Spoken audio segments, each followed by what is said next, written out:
Hello everyone, I know you watched this video to accompany you to sleep. So if you like this video, don't forget to like, comment, and subscribe. Also, don't forget to tell me where you are from and what time you watched this video. Let's jump straight into the story. Story 1.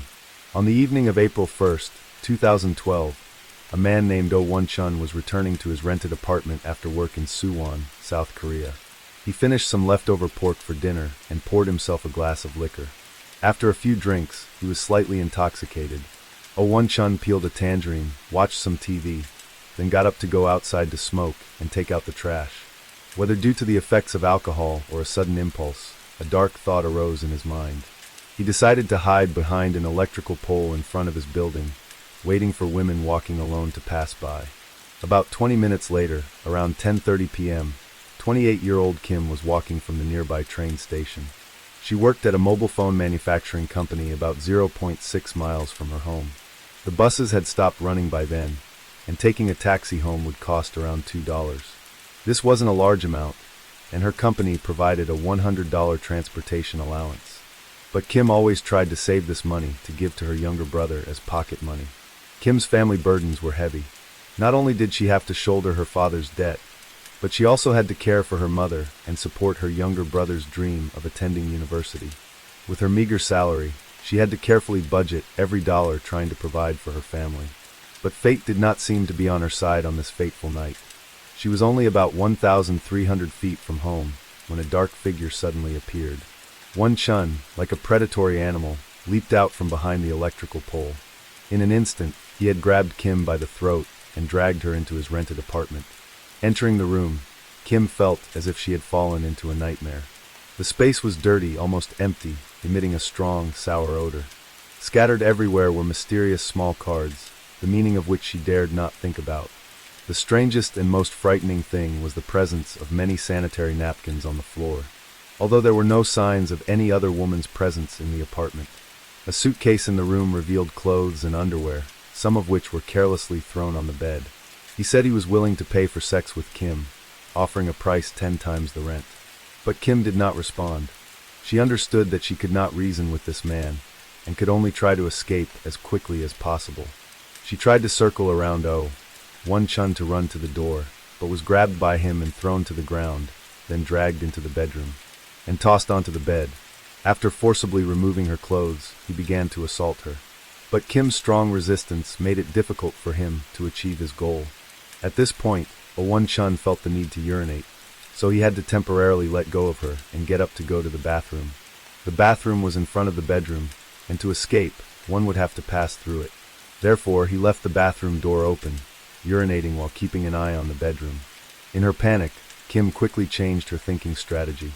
With lightning-fast movement, she rushed to the bedroom door and locked it tight. With trembling hands, she hurriedly took out her phone and dialed 112 to call the police. When the call connected, she repeatedly said she was being raped and described her approximate location. But instead of immediately dispatching police, the operator kept asking Kim if she was sure she was being raped. How did she know the perpetrator? How did she get into the house? And they asked her to provide her exact location. While Kim was trying to answer, a loud noise rang out. Won-chun had broken down the door. In her final moment of desperation, begged, apologized, and admitted fault, hoping to calm her attacker's rage. The phone was flung into a corner of the room, and the operator's final words rang out meaninglessly. "Hello, please repeat the address." Afterwards, only Kim's cries of pain and the sound of Won-chun tearing her clothes could be heard through the phone. That evening, because Kim hadn't returned home and couldn't be contacted, her family reported her missing to the police. Therefore, it wasn't until 3 a.m. on April 2nd that the police began a search and rescue operation. Initially, only 2 patrol cars and 5 officers came to the area where the incident occurred. Kim's older sister also went along. The police car carrying her stopped in front of a supermarket, and she and the officers sat in the car waiting, listening to the radio communications of the investigation team. Later, these 2 officers even dozed off in the car. It wasn't until after the criminal was caught that they realized they had been only 30 feet away from the crime scene at that time. The slow response from the police continued. It wasn't until 6 a.m. that the number of officers increased to 10, and it wasn't until 6:50 a.m. that all 35 members of the investigation team were fully present. The peak of the delay was that the chief detective in charge of this case didn't leisurely arrive at the scene until 9 a.m. On the other hand, although Oh Chun had tried many times due to Kim's strong resistance, he still couldn't achieve his goal. Finally, he just held her and slept for a while. At 5 a.m., he woke up, saw that Kim was so frightened she hadn't dared to close her eyes all night, and he began to act aggressively again. But she continued to resist with all her might. Story 1. On the evening of April 1st, 2012, a man named Oh Chun was returning to his rented apartment after work in Suwon, South Korea. He finished some leftover pork for dinner and poured himself a glass of liquor. After a few drinks, he was slightly intoxicated. Oh Chun peeled a tangerine, watched some TV, then got up to go outside to smoke and take out the trash. Whether due to the effects of alcohol or a sudden impulse, a dark thought arose in his mind. He decided to hide behind an electrical pole in front of his building, waiting for women walking alone to pass by. About 20 minutes later, around 10:30 p.m., 28-year-old Kim was walking from the nearby train station. She worked at a mobile phone manufacturing company about 0.6 miles from her home. The buses had stopped running by then, and taking a taxi home would cost around $2. This wasn't a large amount, and her company provided a $100 transportation allowance. But Kim always tried to save this money to give to her younger brother as pocket money. Kim's family burdens were heavy. Not only did she have to shoulder her father's debt, but she also had to care for her mother and support her younger brother's dream of attending university. With her meager salary, she had to carefully budget every dollar trying to provide for her family. But fate did not seem to be on her side on this fateful night. She was only about 1,300 feet from home when a dark figure suddenly appeared. Oh Chun, like a predatory animal, leaped out from behind the electrical pole. In an instant, he had grabbed Kim by the throat and dragged her into his rented apartment. Entering the room, Kim felt as if she had fallen into a nightmare. The space was dirty, almost empty, emitting a strong, sour odor. Scattered everywhere were mysterious small cards, the meaning of which she dared not think about. The strangest and most frightening thing was the presence of many sanitary napkins on the floor, although there were no signs of any other woman's presence in the apartment. A suitcase in the room revealed clothes and underwear, some of which were carelessly thrown on the bed. He said he was willing to pay for sex with Kim, offering a price 10 times the rent. But Kim did not respond. She understood that she could not reason with this man, and could only try to escape as quickly as possible. She tried to circle around Oh Chun to run to the door, but was grabbed by him and thrown to the ground, then dragged into the bedroom and tossed onto the bed. After forcibly removing her clothes, he began to assault her. But Kim's strong resistance made it difficult for him to achieve his goal. At this point, Oh Chun felt the need to urinate, so he had to temporarily let go of her and get up to go to the bathroom. The bathroom was in front of the bedroom, and to escape, one would have to pass through it. Therefore, he left the bathroom door open, urinating while keeping an eye on the bedroom. In her panic, Kim quickly changed her thinking strategy. With lightning-fast movement, she rushed to the bedroom door and locked it tight. With trembling hands, she hurriedly took out her phone and dialed 112 to call the police. When the call connected, she repeatedly said she was being raped and described her approximate location. But instead of immediately dispatching police, the operator kept asking Kim if she was sure she was being raped. How did she know the perpetrator? How did she get into the house? And they asked her to provide her exact location. While Kim was trying to answer, a loud noise rang out. Oh Chun had broken down the door. In her final moment of desperation, begged, apologized, and admitted fault, hoping to calm her attacker's rage. The phone was flung into a corner of the room, and the operator's final words rang out meaninglessly. "Hello, please repeat the address." Afterwards, only Kim's cries of pain and the sound of Oh Chun tearing her clothes could be heard through the phone. That evening, because Kim hadn't returned home and couldn't be contacted, her family reported her missing to the police. Therefore, it wasn't until 3 a.m. on April 2nd that the police began a search and rescue operation. Initially, only 2 patrol cars and 5 officers came to the area where the incident occurred. Kim's older sister also went along. The police car carrying her stopped in front of a supermarket, and she and the officers sat in the car waiting, listening to the radio communications of the investigation team. Later, these 2 officers even dozed off in the car. It wasn't until after the criminal was caught that they realized they had been only 30 feet away from the crime scene at that time. The slow response from the police continued. It wasn't until 6 a.m. that the number of officers increased to 10, and it wasn't until 6:50 a.m. that all 35 members of the investigation team were fully present. The peak of the delay was that the chief detective in charge of this case didn't leisurely arrive at the scene until 9 a.m. On the other hand, although Won Chun had tried many times due to Kim's strong resistance, he still couldn't achieve his goal. Finally, he just held her and slept for a while. At 5 a.m., he woke up, saw that Kim was so frightened she hadn't dared to close her eyes all night, and he began to act aggressively again. But she continued to resist with all her might. Therefore, this call didn't just last 1 minute and 20 seconds, but 7 minutes and 36 seconds, more than 5 times longer than the previously announced duration. The South Korean police explained, the remaining 6 minutes were mainly Kim's painful cries and pleas, which on one hand had no practical significance, and on the other hand was also to consider the feelings of the victim's family. But Kim's family had completely lost trust in the police. They demanded that the police provide the full recording of the call. If the first minute or so of the call with Kim made people feel anxious and helpless, the next 6 minutes would make people completely outraged. In South Korea, after receiving a 112 emergency call, they assign a code from 0 to 4 depending on the urgency, then automatically transfer the information to the nearest police station. The operator didn't know how to handle it, so they had 20 officers at the police station near the incident listen to this emergency call together. This police station was only a 7-minute drive from the crime scene.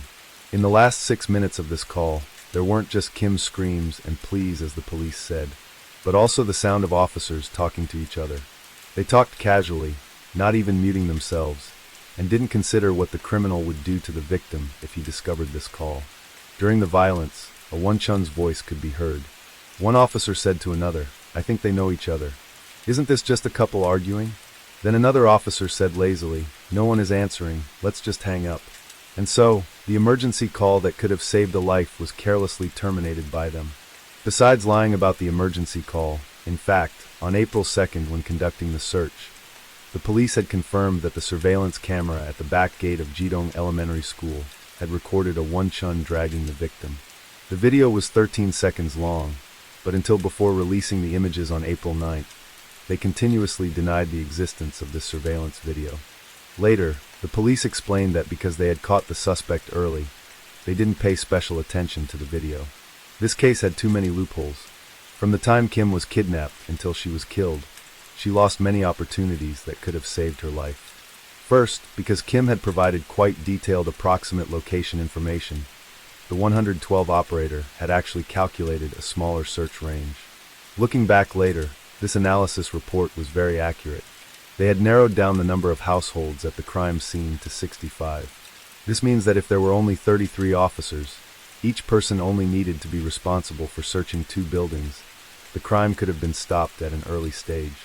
But this report was overlooked by the newly appointed team leader who maintained the original vague order, causing the investigation scope to expand to over 3,000 households. Second, if the operator had been more professionally trained, they could have guided the victim to provide more valuable clues based on the situation, such as how many floors the building had, what the perpetrator looked like, whether he had a beard.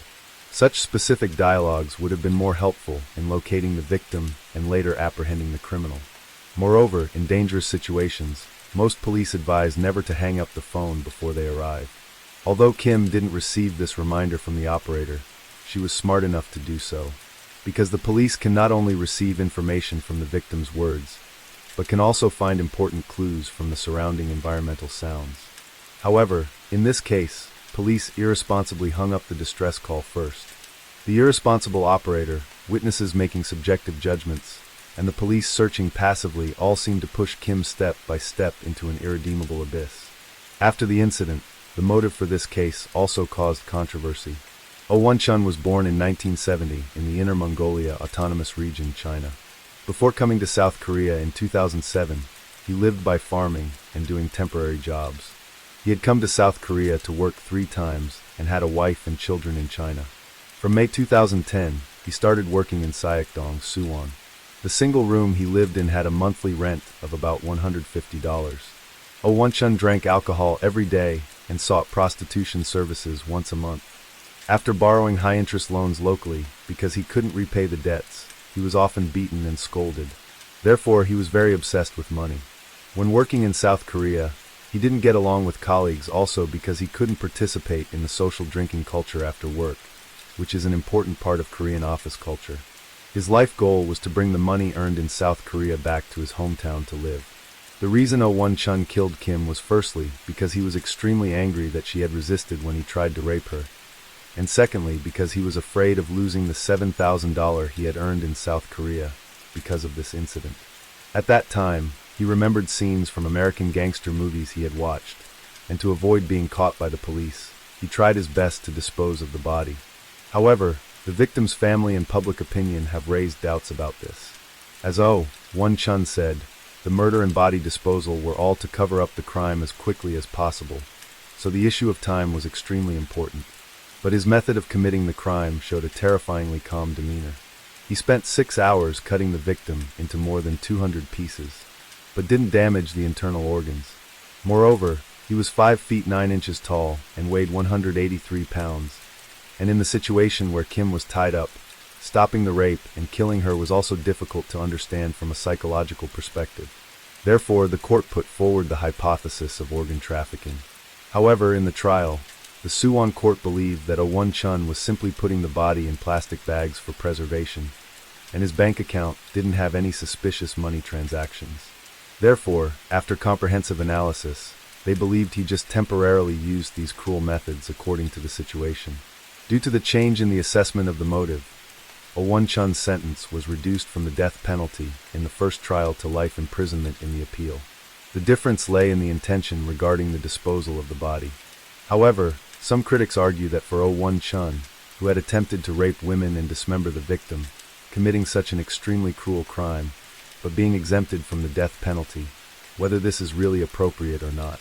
In a media interview after this case, a chief detective declared that finding the victim in just 13 hours was already very fast, and even if they had found her earlier, she might have already been dead. Such a cold statement further enraged the South Korean public. Afterwards, this chief was disciplined with a 3-month suspension from duty. Under strong public pressure, the police chief also submitted his resignation. In his statement he said, "I can only express my deepest condolences to the victim's family and hope they forgive us. I blame myself for the South Korean police's careless work leading to this tragedy. I also apologize for disappointing the public when the police tried to cover up their irresponsible behavior." Additionally, he stated that he would severely punish those involved and hold them accountable. If the victim's family wanted to sue for compensation from the state, he would also do his best to support them. On the evening of June 28, 1993, 2 students from the University of the Philippines Los Baños campus, Aileen Sarmenta and Alan Gomez, were enjoying some relaxation time after classes at a cafe near campus. Sarmenta, a 21-year-old agriculture major, was preparing for her final months before graduation. Gomez, 2 years younger than Sarmenta, was a close friend of hers. They often spent time together playing chess, cards, and sharing interesting stories about life on campus. As night fell, the two decided to return to their dormitories. Gomez was driving his white Toyota pickup truck with Sarmenta in the passenger seat. Just as they opened the car doors, an ambulance suddenly appeared. 7 men rushed over. 2 armed men restrained Gomez, while 2 others grabbed Sarmenta. In an instant, both students were dragged into the back of the pickup truck, helpless against the sudden and organized attack. The assailants then drove off in Gomez's truck, following the ambulance away from the shopping center. The shopping center, usually bustling and safe, had become the scene of a brazen kidnapping that no security camera had captured. The only evidence that something terrible had occurred was perhaps Gomez's wallet that had fallen out of his pocket as he struggled. Sarmenta and Gomez's mouths were gagged and their hands tied behind their backs, leaving them silent in utter terror. The 2 young students, accustomed only to the peaceful campus environment, now faced a situation beyond their wildest imaginations. As it turned out, behind this kidnapping was a carefully prepared plan. The perpetrator's aim was not a typical abduction, but to gift the mayor a particularly desirable present. Before arriving at the shopping center, they had searched the entire school for Sarmenta. When they couldn't find her there, they moved on to the shopping center, a popular spot for students, and finally located their target. Meanwhile, Sarmenta and Gomez were completely unaware that they were about to face the most horrific hours of their lives. After half an hour of driving in fear and uncertainty, the vehicle finally came to a stop. The doors of the truck bed swung open, and Sarmenta was roughly pulled out. Her eyes stung as they adjusted to the bright light after the long period of darkness. In front of her was a large iron gate. This appeared to be a vast and isolated private ranch. From the main entrance of the ranch, a man emerged. Unlike the 7 kidnappers, this man exuded authority in his gait and attire. The pristine white tennis shirt he wore symbolized his status and power. This was Antonio Sanchez, the owner of this ranch. This ranch served as both Sanchez's refuge from power struggles and the place where 2 innocent students' lives would end. Antonio Sanchez was born on May 10, 1946. His political career began as the vice mayor of Caliwan from 1972 to 1980. In 1986, he was appointed mayor, but this term was quickly cut short due to government restructuring under President Corazon Aquino. However, this interruption was only temporary. On February 2, 1988, Sanchez regained power. Sanchez was known not only for his political position, but also for his eccentric personality and obsession with appearance. He spent considerable time and effort on plastic surgery and hair care. His distinctive hairstyle, often compared to a mop, became a subject of ridicule among the public. However, these mockeries seemed to have little effect on the absolute power he wielded.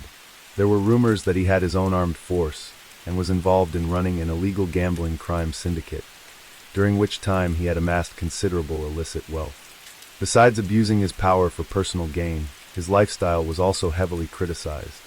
In a national television interview, he brazenly admitted to having many girlfriends and mistresses, showing complete disregard for his wife standing beside him. He also frequently expressed his love for the Virgin Mary on television and often appeared at charity events.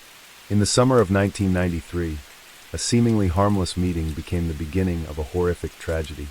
As a reporter for the newly established school newspaper, Sarmenta had interviewed Antonio Sanchez. During that interview, his eyes were drawn to Sarmenta's youthful beauty, and a dark intention began to form in his mind.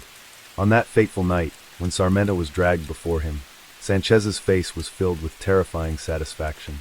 His eyes glanced over Gomez, and in a cold tone, he asked about the identity of the young student. One of the accomplices hurriedly explained, "Sorry, boss, they were together. We had to bring him along to avoid trouble." Sanchez merely nodded. Without hesitation, he grabbed Sarmenta's arm, pulled her into the ranch house, and slammed the door shut. In the hours that followed, Sanchez's ranch house became a living hell. While Sarmenta endured unimaginable brutality from Sanchez, Gomez's fate was no less tragic. Gomez was pushed into a separate restroom where the kidnappers were relaxing and watching TV. 4 of them, perhaps out of boredom and cruelty, began to take turns torturing him. To them, this 19-year-old student was just a witness who needed to be eliminated.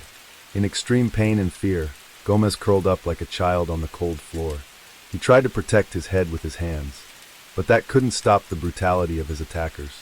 One of them, with particular cruelty, used the butt of his gun to strike Gomez's chest hard.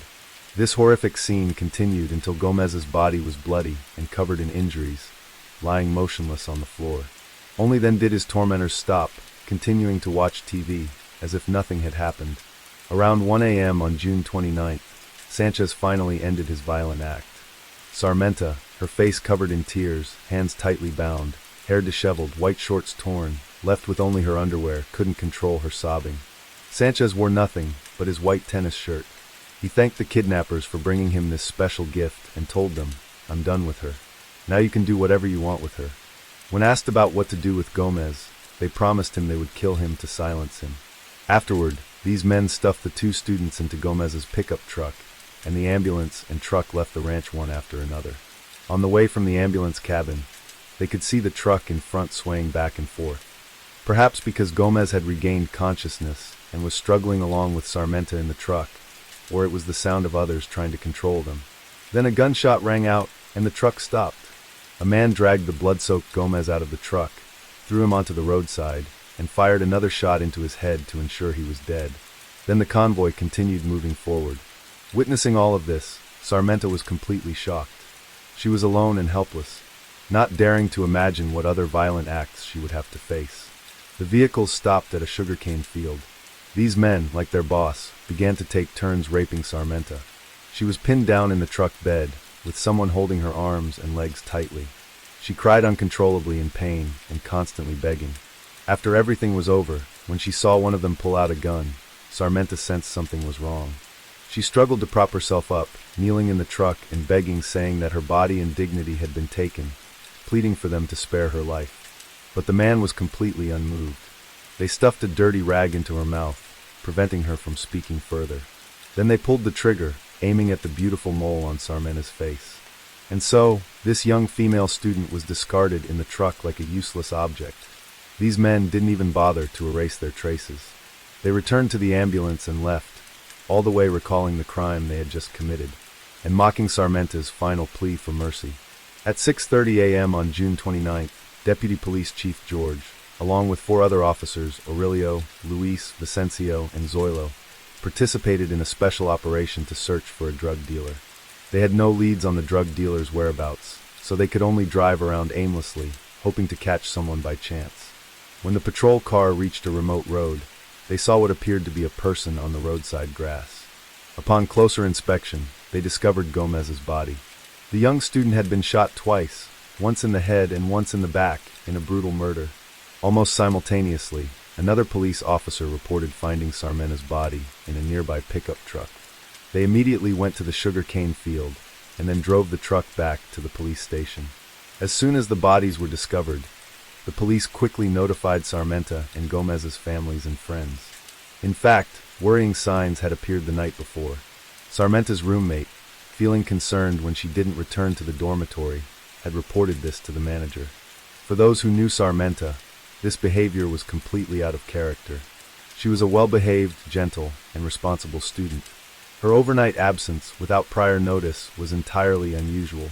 The police notification finally confirmed the roommate's bad premonition. Sarmenta's body was unbearable to look at.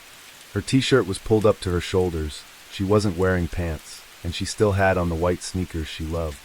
Her mouth was stuffed with a dirty rag, and there were cigarette burn marks on her body. The investigation revealed that Gomez had been shot from a distance of about 1 to 2 feet, while Sarmenta had been shot at point-blank range in the face. The forensic doctor also discovered that although Sarmenta had been dead for several hours, there was still a lot of fluid coming out. Combined with the degree of tearing and injury, it could be confirmed that she had been brutally raped before her death. The horrific nature of the case quickly drew the attention of the National Bureau of Investigation of the Philippines. Recognizing the importance and urgency of the matter, they immediately sent staff to Kailan to expedite the investigation.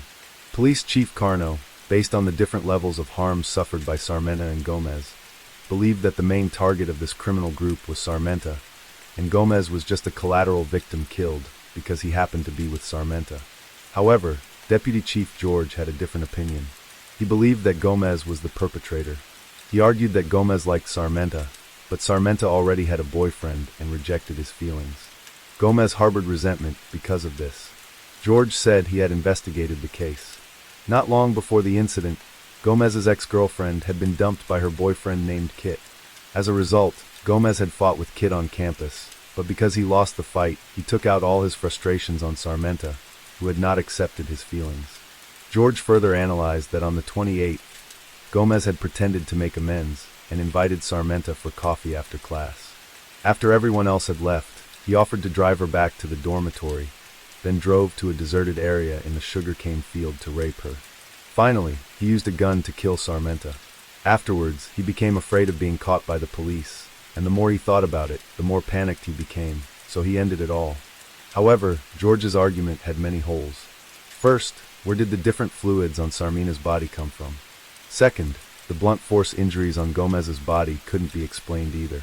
And no weapon was found where he died, so how could he have hidden the weapon after death? On the 29th, near where Gomez's body was found, residents discovered an empty shell casing. They later handed this shell casing over to the police. On the 30th, Officer Aurelio, who had discovered Gomez's body along with George, reported a new situation. On the 29th, after transferring Gomez's body from the police station to the city hall, he had seen a prisoner in uniform washing the Toyota pickup truck. This prisoner said he had been instructed by his superiors to wash the car, but didn't specify who. Aurelio also gave Police Chief Carno a pair of white shorts, saying they were found by the mayor's driver on the highway, far from the sugarcane field, possibly belonging to Sarmenta. But then Aurelio suddenly disappeared. In 1993, the Philippines had not yet used DNA techniques in murder investigations, so the police couldn't determine whose fluids were on Sarmenta's body. But through analysis of the bullet trajectory from the empty shell casing found, they discovered it belonged to a Colt .45 pistol used by police. And this gun was registered under Officer Luis's name. The metal fragments left on Sarmenta's face also matched the scratches on the empty shell casing. This indicated that the gun that killed Sarmenta was indeed this gun. Luis was one of the officers who participated with the deputy chief in the operation to catch the drug dealer, and was also the one who discovered Gomez's body. And now his gun had become the murder weapon. After the 29th, Luis did not retrieve the gun he had submitted to the police station, so the suspicion that he was involved in the case was very strong. A few days later, Luis and his brother Rogelio, accompanied by Antonio Sanchez, came to the police station to surrender. Rogelio was the one who had discovered Sarmenta's body. The two brothers admitted that they had killed these two students, but it was all under someone else's orders. So who was that person? In Deputy Chief George's argument, wasn't it Kit, the boyfriend of Gomez's ex-girlfriend, who had a conflict with Gomez? Yes, he was the one who planned this case. Kit's father was a general with a bad reputation, and he had a conflict with Gomez, so he indeed had a motive to harm him. But after the police found Kit, they learned that after fighting with Gomez, the two had reconciled, and classmates who knew both of them also confirmed that they had no further conflicts afterwards. The National Bureau of Investigation and Chief Carno completely disbelieved the testimony of these two brothers. Even if Kit and Gomez had a conflict, it wouldn't go to the extent of using his father's influence to tell two police officers to rape Sarmenta and kill two students. The chief persisted with his own reasoning, and ordered the torture of the two police officers. Unexpectedly, very soon after, they implicated Sanchez. The investigation revealed that Sanchez indeed had shown many strange connections in this case. His private ranch was not far from where the bodies were discovered, and his driver had picked up Sarmenta's shorts on the highway far from the scene. Moreover, he had accompanied the two police officers to surrender. All of these were too coincidental. Very soon after, the National Bureau of Investigation investigators also discovered that Sanchez had previously contacted Sarmenta in an interview for the school newspaper. Faced with questions from the National Bureau of Investigation, Sanchez initially said he couldn't remember where he was on June 28th. Then he said that after taking his child to school, he went to his mistress's house. He had dinner there and then went to San Pablo Church, returning to his mistress's house at 10 p.m. And the next day, he also stayed there for breakfast and lunch. When asked if he suspected anyone, he unhesitatingly named Kit. This hasty blame shifting seemed very suspicious, as he pointed to the same person along with the two suspected police officers. By August 10th, the missing Aurelio was found in a large market in Manila and arrested by National Bureau of Investigation investigators. Subsequently, Deputy Chief George, Officers Vicencio and Zoilo were also summoned. Fearing torture, Aurelio confessed first, followed by Vicencio. On August 13th, Sanchez was also arrested. Aurelio and Vicencio's testimonies were as follows. On June 28th, help Antonio Sanchez find the gift he had ordered. Deputy Chief George and Aurelio drove an ambulance to pick up officers Vicencio, Zoilo, and Luis. Aurelio was the driver. They drove out of Caluan, stopping a few times along the way. Around 7 p.m., Luis told them to turn back. They picked up Rogelio and Kuwait at the Caluan gas station. It was only then that Luis revealed to everyone the true purpose of the action, and even boasted that the gift for the mayor, Sarmenta, would make them drool because of her beauty. Then the brutal acts we described earlier occurred. Among these, Aurelio and Vicencio did not participate in beating Gomez, nor did they participate in raping Sarmenta. However, only their testimonies and no other evidence were available to prove this.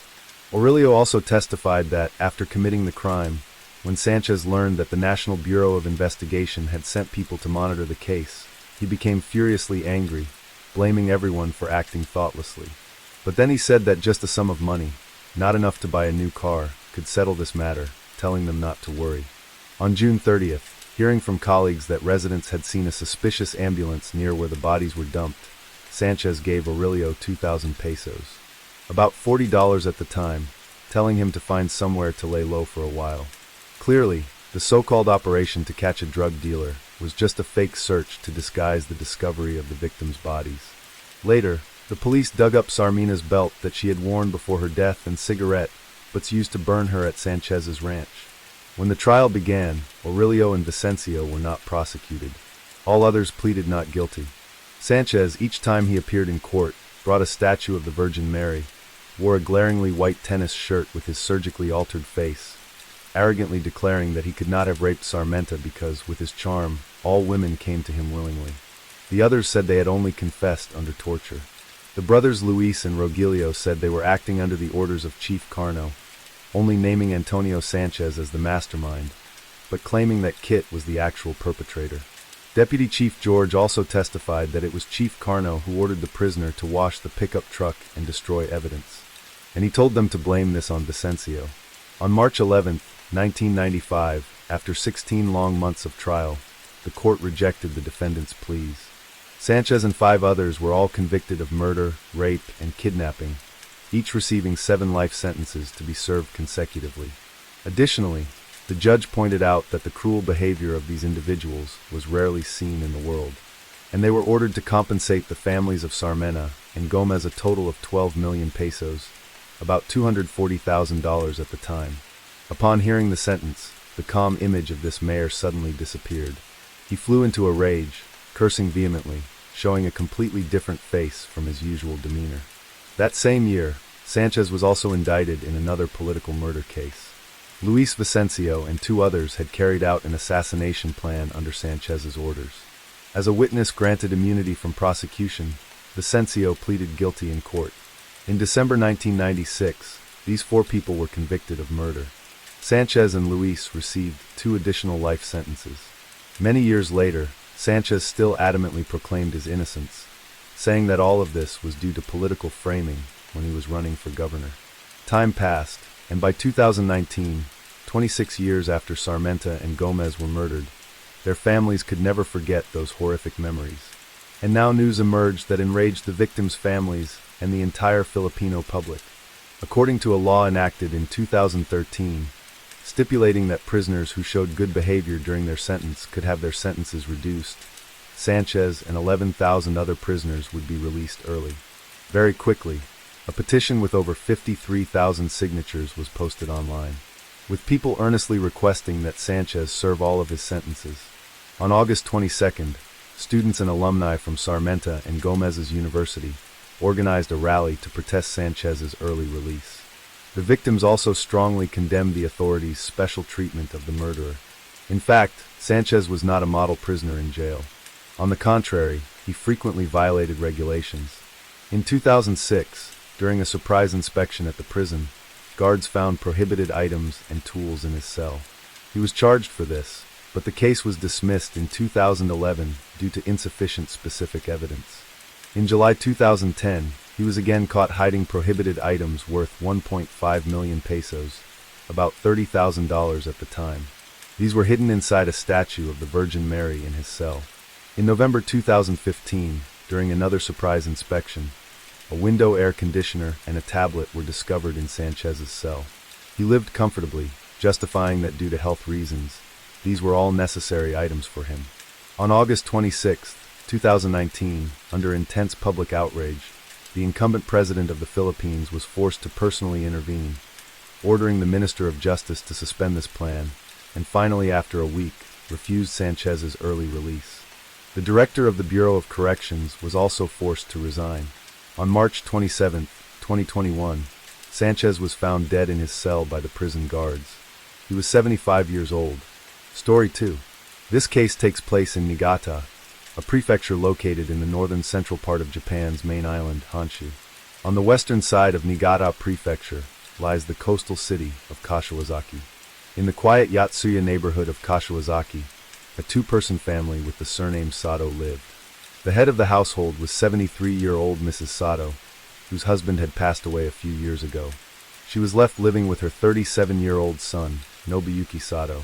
Unfortunately, Nobuyuki didn't work, relied on his mother for support, and treated her terribly. Sometimes he even physically abused her. Nobuyuki had been diagnosed with a mental illness, making his mood and behavior highly unstable.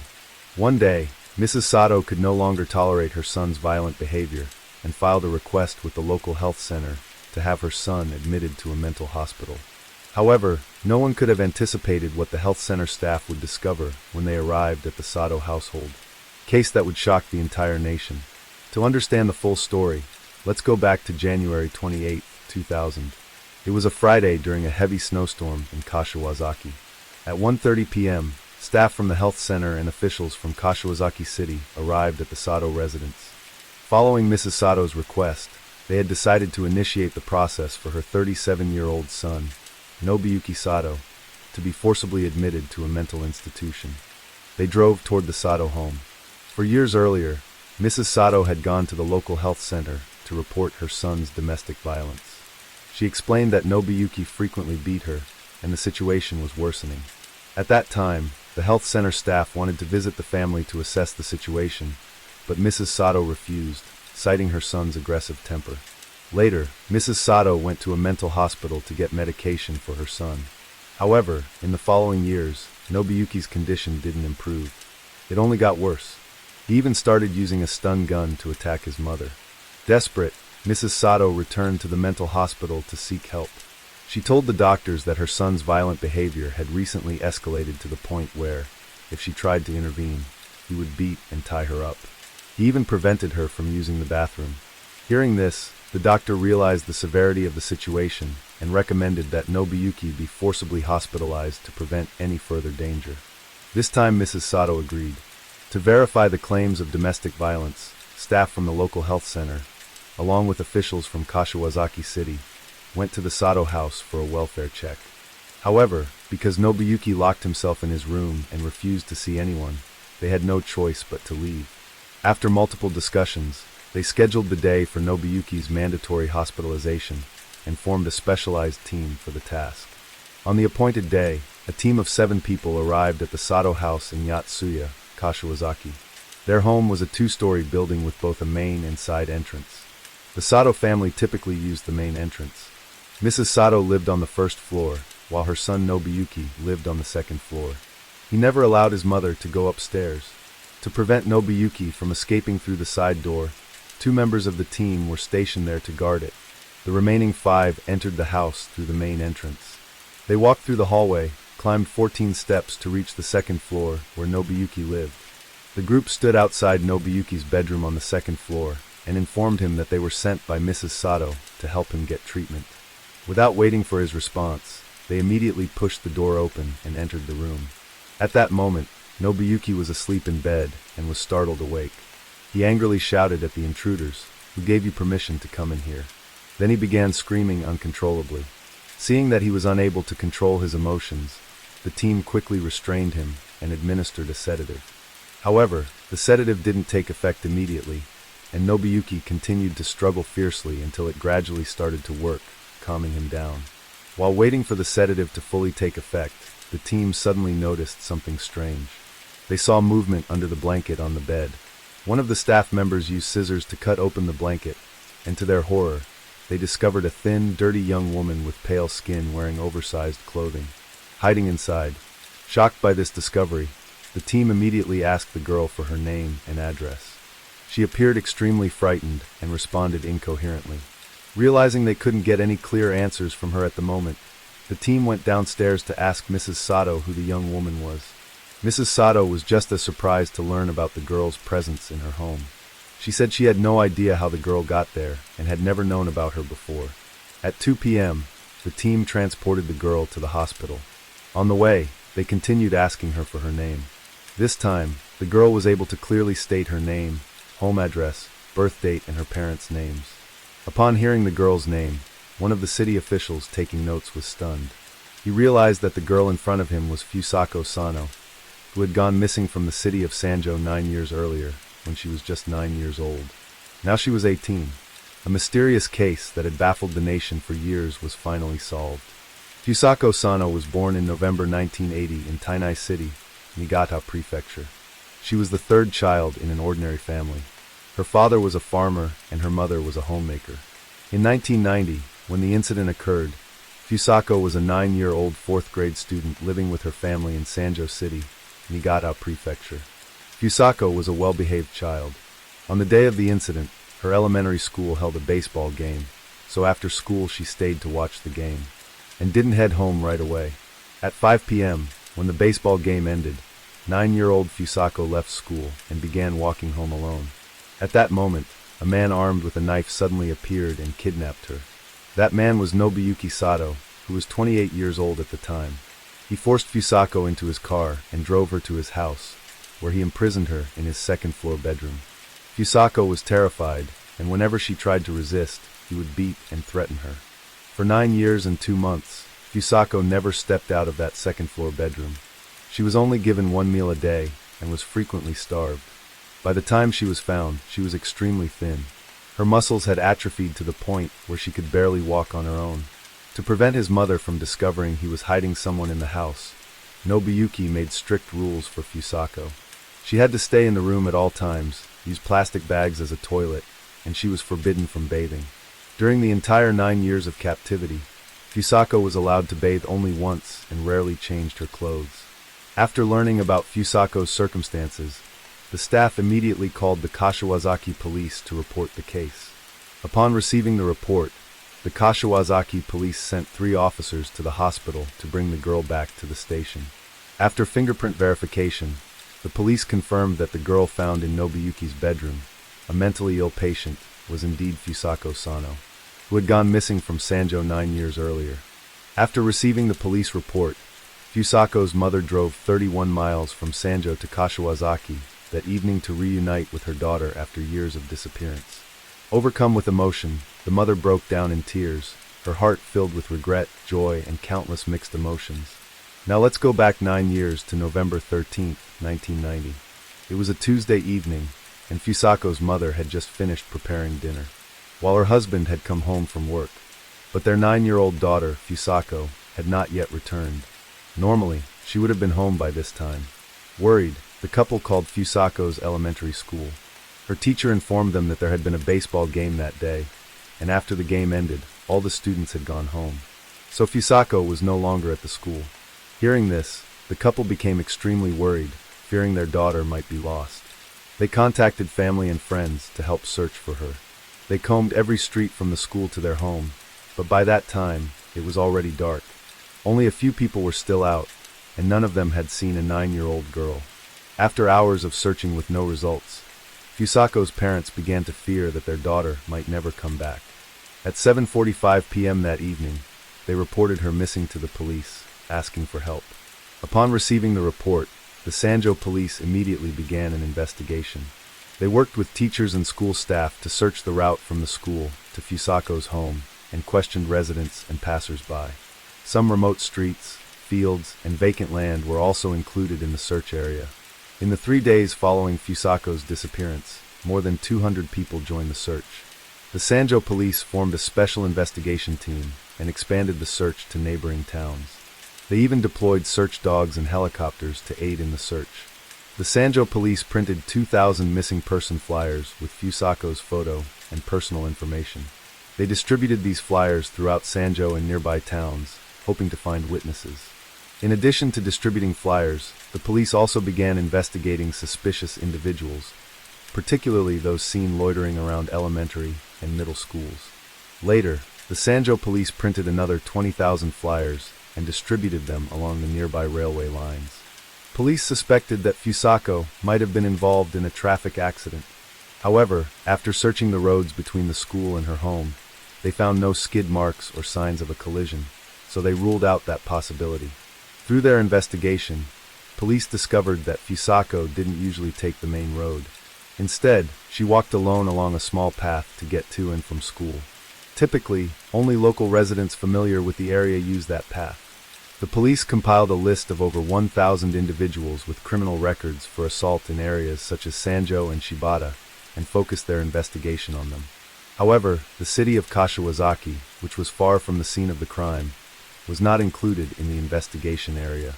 There were rumors that Fusako's disappearance might be related to another case from 13 years earlier.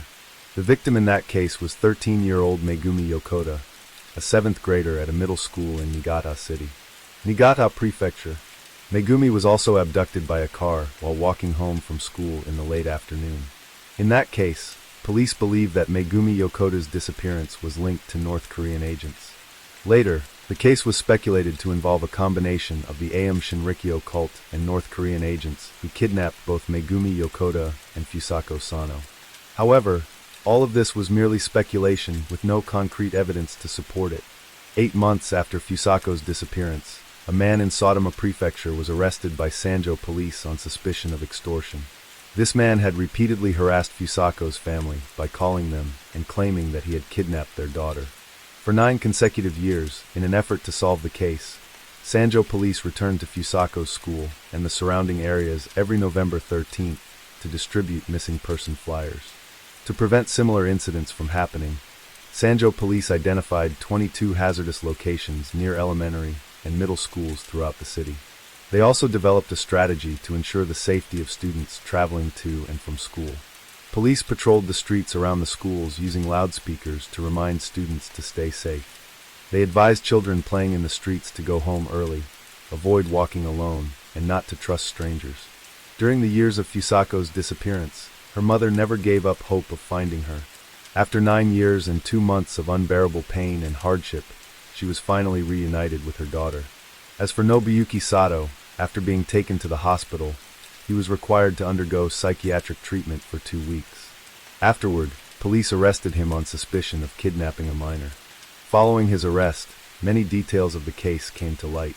Nobuyuki Sato was born in July 1962 in Kashiwazaki, Niigata Prefecture. Nobuyuki's father had previously worked as a chauffeur in Tokyo, responsible for driving company executives. Later, he returned to his hometown of Kashiwazaki and started a local taxi company. Nobuyuki's father had been married twice.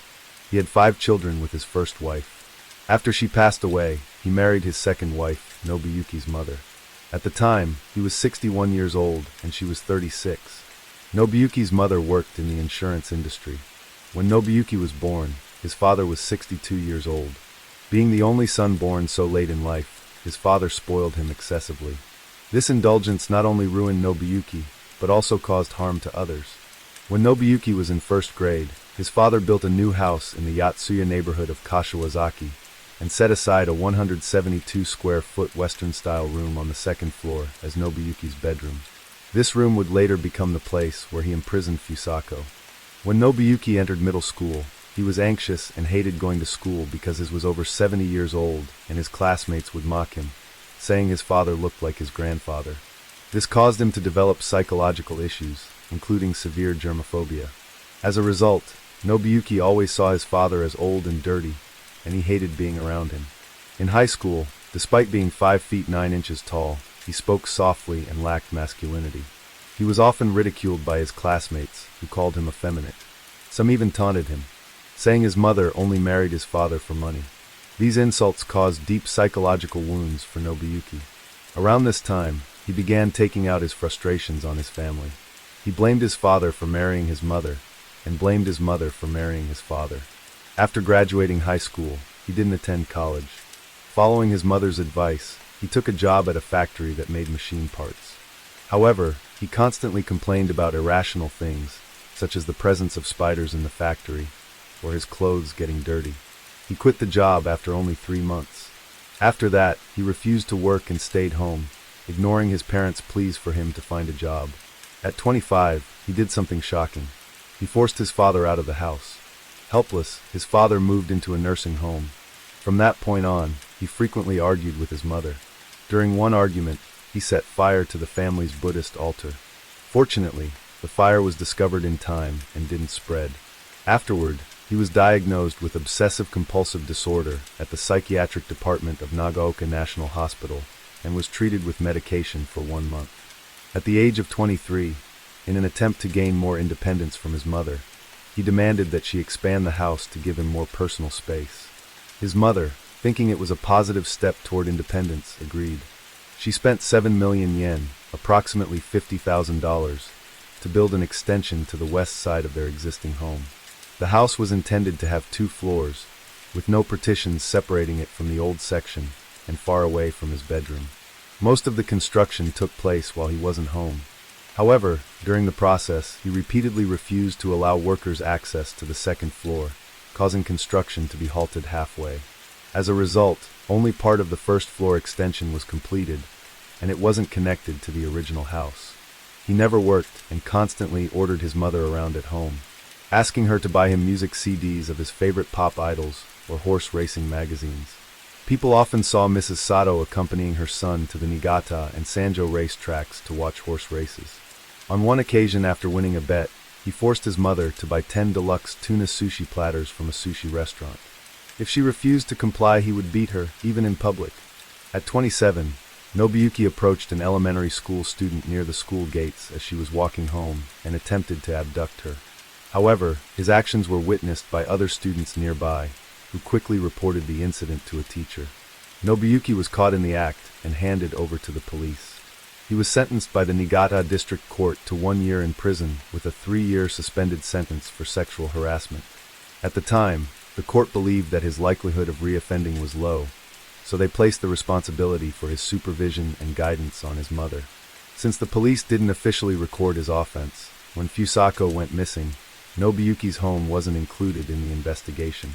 2 months after his attempt to harass the elementary school student, his father passed away at the age of 89 in a nursing home. During his 3-year suspended sentence, Nobuyuki not only failed to show remorse but committed another crime. On the afternoon of November 13, 1990, at around 3 p.m., 28-year-old Nobuyuki Sato left his home in Kashiwazaki, driving his mother's car. After passing through Nagaoka City, he drove along Route 8 toward Niigata City. Near Sanjo City, he turned onto a rural road. At 5 p.m., while driving down that rural road, he suddenly spotted a 9-year-old girl, Fusako Sano, walking home alone. Seeing that no one else was around, he acted on his dark intentions and decided to kidnap her. He drove ahead and parked the car in front of Fusako, waiting for her to approach. As she neared the car, he got out, holding a weapon. Fusako, being so young and suddenly confronted by a dangerous man, didn't know what to do. He threatened her with a knife, ordering her to stay quiet and not say a word. He opened the car's trunk and forced Fusako to climb inside. Terrified, Fusako complied without resisting. Nobuyuki then drove her back to his house in Kashiwazaki, intending to keep her there with him. At 7 p.m., he stopped the car under a bridge. He opened the trunk to check on Fusako, then tied her hands and feet, and gagged her. By 8 p.m., he arrived back at his home in Kashiwazaki. To avoid being discovered by his mother, he parked at the side entrance. He carried Fusako out of the trunk and took her up to his second-floor bedroom. Then he went back downstairs, parked the car at the front entrance, and pretended as though he had just come in through the main door. Afterward, he returned to the second-floor bedroom. Entering the room, he removed the tape from Fusako's mouth and said, "Do you want to end up like the girl who was kidnapped and killed?" Nobuyuki was referring to a previous kidnapping and murder case to scare her into obedience. He warned Fusako that if she didn't comply, he wouldn't need her anymore. He would either bury her in the mountains or throw her into the sea. He ordered Fusako not to scream, cover her face, or hide under the blankets when he entered the room, and she wasn't allowed to leave the bed. If she disobeyed, he would beat her. During the early days of her captivity, Fusako was threatened and beaten almost daily. Her hands and feet were often tied, making it impossible for her to move. Although her hands were eventually untied, her legs remained bound for nearly a year. This slowly extinguished any will Fusako had to escape. Later, he started using a stun gun as a weapon. If Fusako didn't clean the bedroom, or if she cried in front of him, she would be shocked. During her captivity, Fusako was beaten at least 700 times, with 300 of those times being severe beatings. Initially, Fusako was given 3 meals a day, but her food was gradually reduced until she only received 1 meal a day. Within a few months, her health deteriorated due to malnutrition. She began showing signs of fainting. Furthermore, from having to kneel on the bed for long periods and not being allowed to do anything else, Fusako's leg muscles severely atrophied.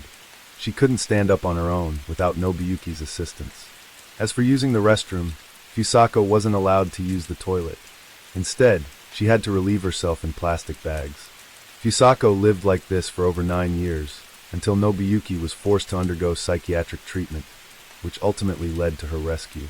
After the case came to light, many people questioned why Fusako, never attempted to escape during her 9 years and 2 months of captivity. Some speculated that Fusako had developed Stockholm Syndrome during her confinement.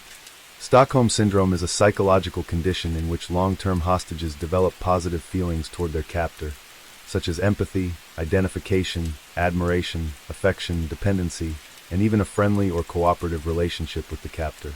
Some believe that Fusako had given up on the idea of escape and chose to stay with Nobuyuki after developing Stockholm Syndrome. However, this theory was later dismissed. A psychological expert explained that even when Fusako wasn't physically tied, she always felt as though she was bound by invisible chains. She didn't dare to run or cry and felt that staying there was her only means of survival. 3 weeks after Nobuyuki's arrest, the Niigata District Prosecutor's Office charged him with 2 counts, kidnapping a minor and illegal confinement. After the case came to light, many people became interested in Nobuyuki's psychological condition and the reasons behind his actions.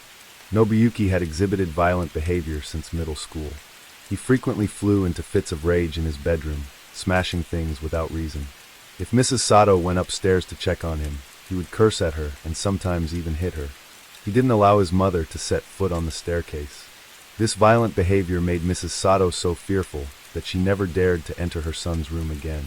She even went out of her way to avoid the staircase leading to the 2nd floor. As for why he became so violent, many believe it stemmed from his relationship with his father.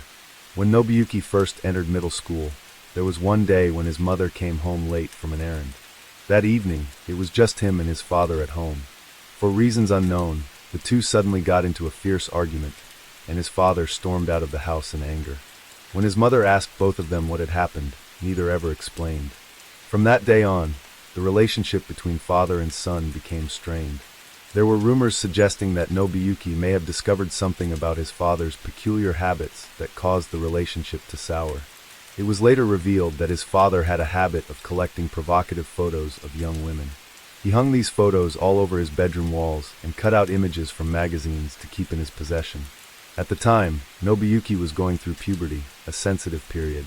Upon discovering his father's embarrassing hobby, he grew to despise him, believing his father didn't care about his mother's feelings. Nobuyuki also feared that one day he might end up like his father. On one occasion, Nobuyuki shoved the photos into his father's face and then physically attacked him.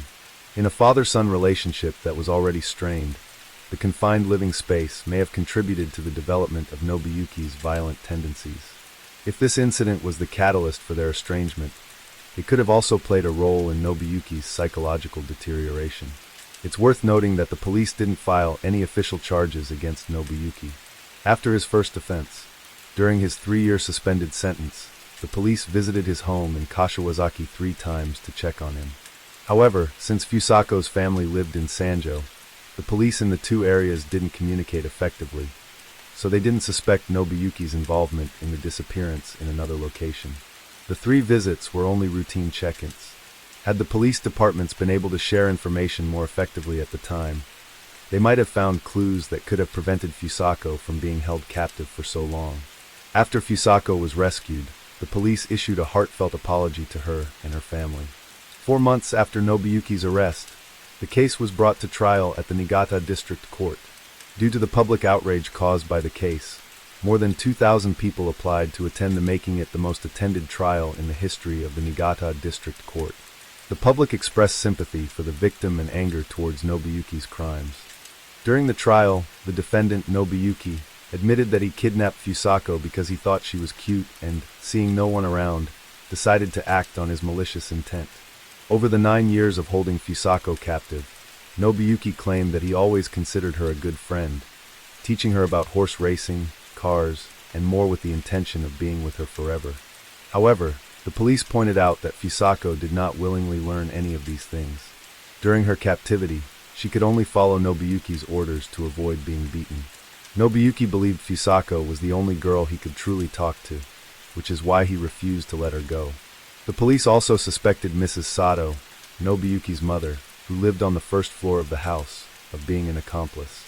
The defense argued that Mrs. Sato had no knowledge of anyone else living in the house besides her and her son. She had not gone to the 2nd floor, including Nobuyuki's bedroom, for many years. Additionally, The police found no fingerprints belonging to Mrs. Sato in Nobuyuki's bedroom or any other rooms on the second floor. Fusako herself also stated multiple times that she didn't know Mrs. Sato was living in the same house. The defense also argued that Nobuyuki's criminal actions stemmed from mental health issues, requesting a psychiatric evaluation. The evaluation revealed that Nobuyuki suffered from narcissistic personality disorder and obsessive-compulsive personality disorder.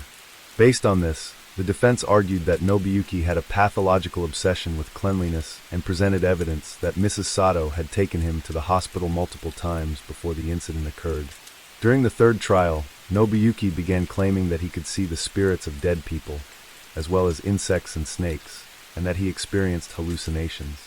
Citing these statements, the defense requested a second psychiatric evaluation, arguing that Nobuyuki's mental condition was unstable. Professor Oda from Juntendo University concluded that Nobuyuki exhibited multiple personality disorders, including schizoid personality disorder, obsessive-compulsive personality disorder, and narcissistic personality disorder. However, he was not impaired in his ability to understand, make judgments, or act on basic functions. The hallucinations and delusions he described were likely influenced by his time in custody since his arrest, rather than being a direct factor in his criminal actions over the years. Nonetheless, his obsessive-compulsive and schizoid personality disorders did have some influence on his criminal behavior. Based on this psychiatric evaluation, the defense argued that Nobuyuki Sato was suffering from a mental illness at the time he committed the crime, and thus requested that the court consider a reduced sentence. The case was tried multiple times, stretching over a year. Under public scrutiny, the Niigata District Court ultimately sentenced Nobuyuki Sato to 14 years in prison for his crimes. After serving his sentence, Nobuyuki Sato moved to Chiba Prefecture. In 2017, he passed away due to illness at the age of 55. As for the victim, Fusako Sano, after her rescue, her parents held a coming-of-age ceremony for her. She changed her name and began a new life. Story 3.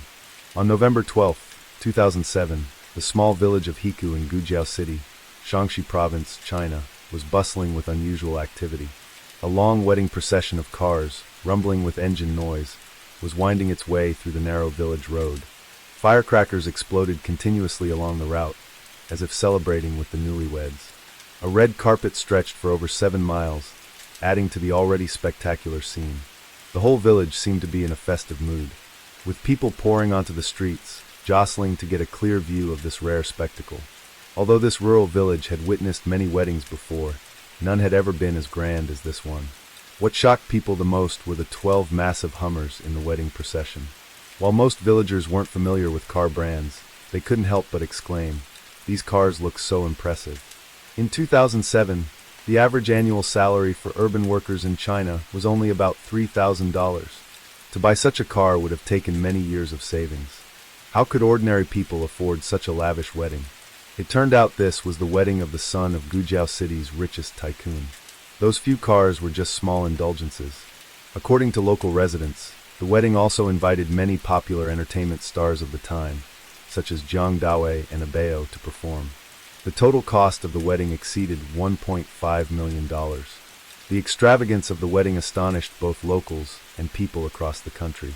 Everyone was exclaiming, "Is this really the world of the upper class?" The image of the 12 Hummers in the wedding procession quickly became one of the top 10 attention-grabbing news stories nationwide. This wedding was truly flawless in terms of face and material wealth, causing a sensation throughout China. The main character of this wedding was Ku Jinyu, who was only 19 years old at the time. She was escorted by a convoy of 12 Hummers to marry the 20-year-old eldest son of Gung, the richest man in Gujiao City, Shaanxi Province at that time. Setting aside the young age of this couple, what made people curious was, if the bride wasn't an exceptional beauty, then this must be a union of interest between two powerful families. Perhaps this Jingyao was the daughter of some coal mine owner in Shaanxi. Ku Jingyao was born on September 24, 1988, in Heka Village, Gujiao City, Shaanxi Province. In fact, she wasn't the daughter of any coal mine owner. Her family was of modest means, relying on her father's income from his frequent work away from home. After Jingyao was born, her father returned to their hometown. With some education, he was hired as a teacher at a local middle school. Jingyao's father loved her dearly. Despite the family's limited finances, he always tried his best to fulfill her every wish. As a middle school teacher, he particularly emphasized his daughter's education. Raised with love and care from her father, Jingyao was a well-behaved and obedient child from a young age. She would always greet acquaintances on the street and warmly and politely welcome guests to their home. She was the model of a good child, loved by all the neighbors. As time passed, Jingyao grew more beautiful. Her large, bright eyes sparkled with intelligence and vivacity. Standing at an ideal height of about 5 feet 5 inches, with a slim, well-proportioned figure, she quickly became known as the beauty of Hika village. Everyone privately acknowledged her as the village belle. Entering high school, Jingyao met Gung Weilong, the man who would become her husband. As the son of a wealthy family in Gujiao City, Weilong was the complete opposite of the well-behaved Jingyao. He stood out at school with his extravagant lifestyle, frequently causing trouble and always arriving in luxury cars.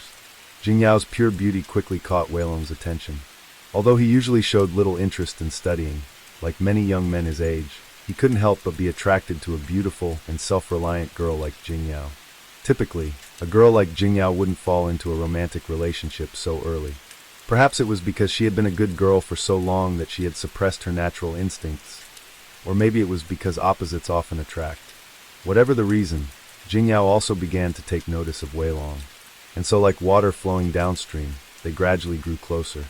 What was more surprising was that both families not only didn't interfere with this relationship, but showed enthusiastic support. In 2007, when Jingyao was just 19 years old, an age when she should have been engrossed in college studies, both families had already begun discussing marriage plans. Many people would wonder, clearly Jingyao came from an ordinary family with nothing particularly outstanding. So why was she so valued by her husband's family that they were willing to spend millions of dollars to welcome her as a bride? The two families chose November 12th as the wedding day. This date was decided by Gung Jianping himself, Jingyao's father-in-law and the richest man in Gujiao City. At that time, Jianping was in the process of preparing to build a new factory, but things weren't going smoothly. Surprisingly, from the moment they set the wedding date with the Ko family, everything suddenly began to go incredibly well. Even more remarkably, on the very day Jingyao and Weilong officially became husband and wife, the new factory also had its grand opening, seeming like a good omen for future prosperity. Such a joyous occasion naturally called for a grand celebration. From then on, Jianping viewed Jingyao as a lucky star for the family. Therefore, welcoming a lucky star into the family certainly had to be done with great pomp and circumstance. Moreover, Gung Jianping deliberately chose his newly built factory as the venue for the wedding ceremony. From Jingyao's home to the wedding venue, the entire route was covered with red carpet, stretching for over 7 miles. Even the hills, trees, and railings along the bridal procession's path were decorated with red ribbons, lanterns, colorful lights, and pink tulle, creating a dazzling spectacle. The bridal convoy wasn't just limited to the 12 Hummers. The Hummers were merely supporting actors. Leading the procession were 2 intricately decorated dragon and phoenix-themed cars. Following the 12 Hummers were hundreds of Mercedes-Benz and BMW vehicles, forming a line so long that its end was out of sight. The wedding's master of ceremonies was a famous host from the local television station. The reception following the ceremony was equally lavish, with head chefs from the Jiangnan Culinary Group in Taiwan personally preparing the dishes. A team of professional staff served the guests, with a total of 160 banquet tables. According to village residents, the wedding guests were all wealthy or powerful figures, each arriving in luxury cars. The vehicles clogged the roads near the wedding venue, from small village lanes all the way to the town, creating an impressive line stretching for 4 to 5 miles. On this momentous day, Jianping wanted to spread the joy far and wide, so he arranged for an extended fireworks display.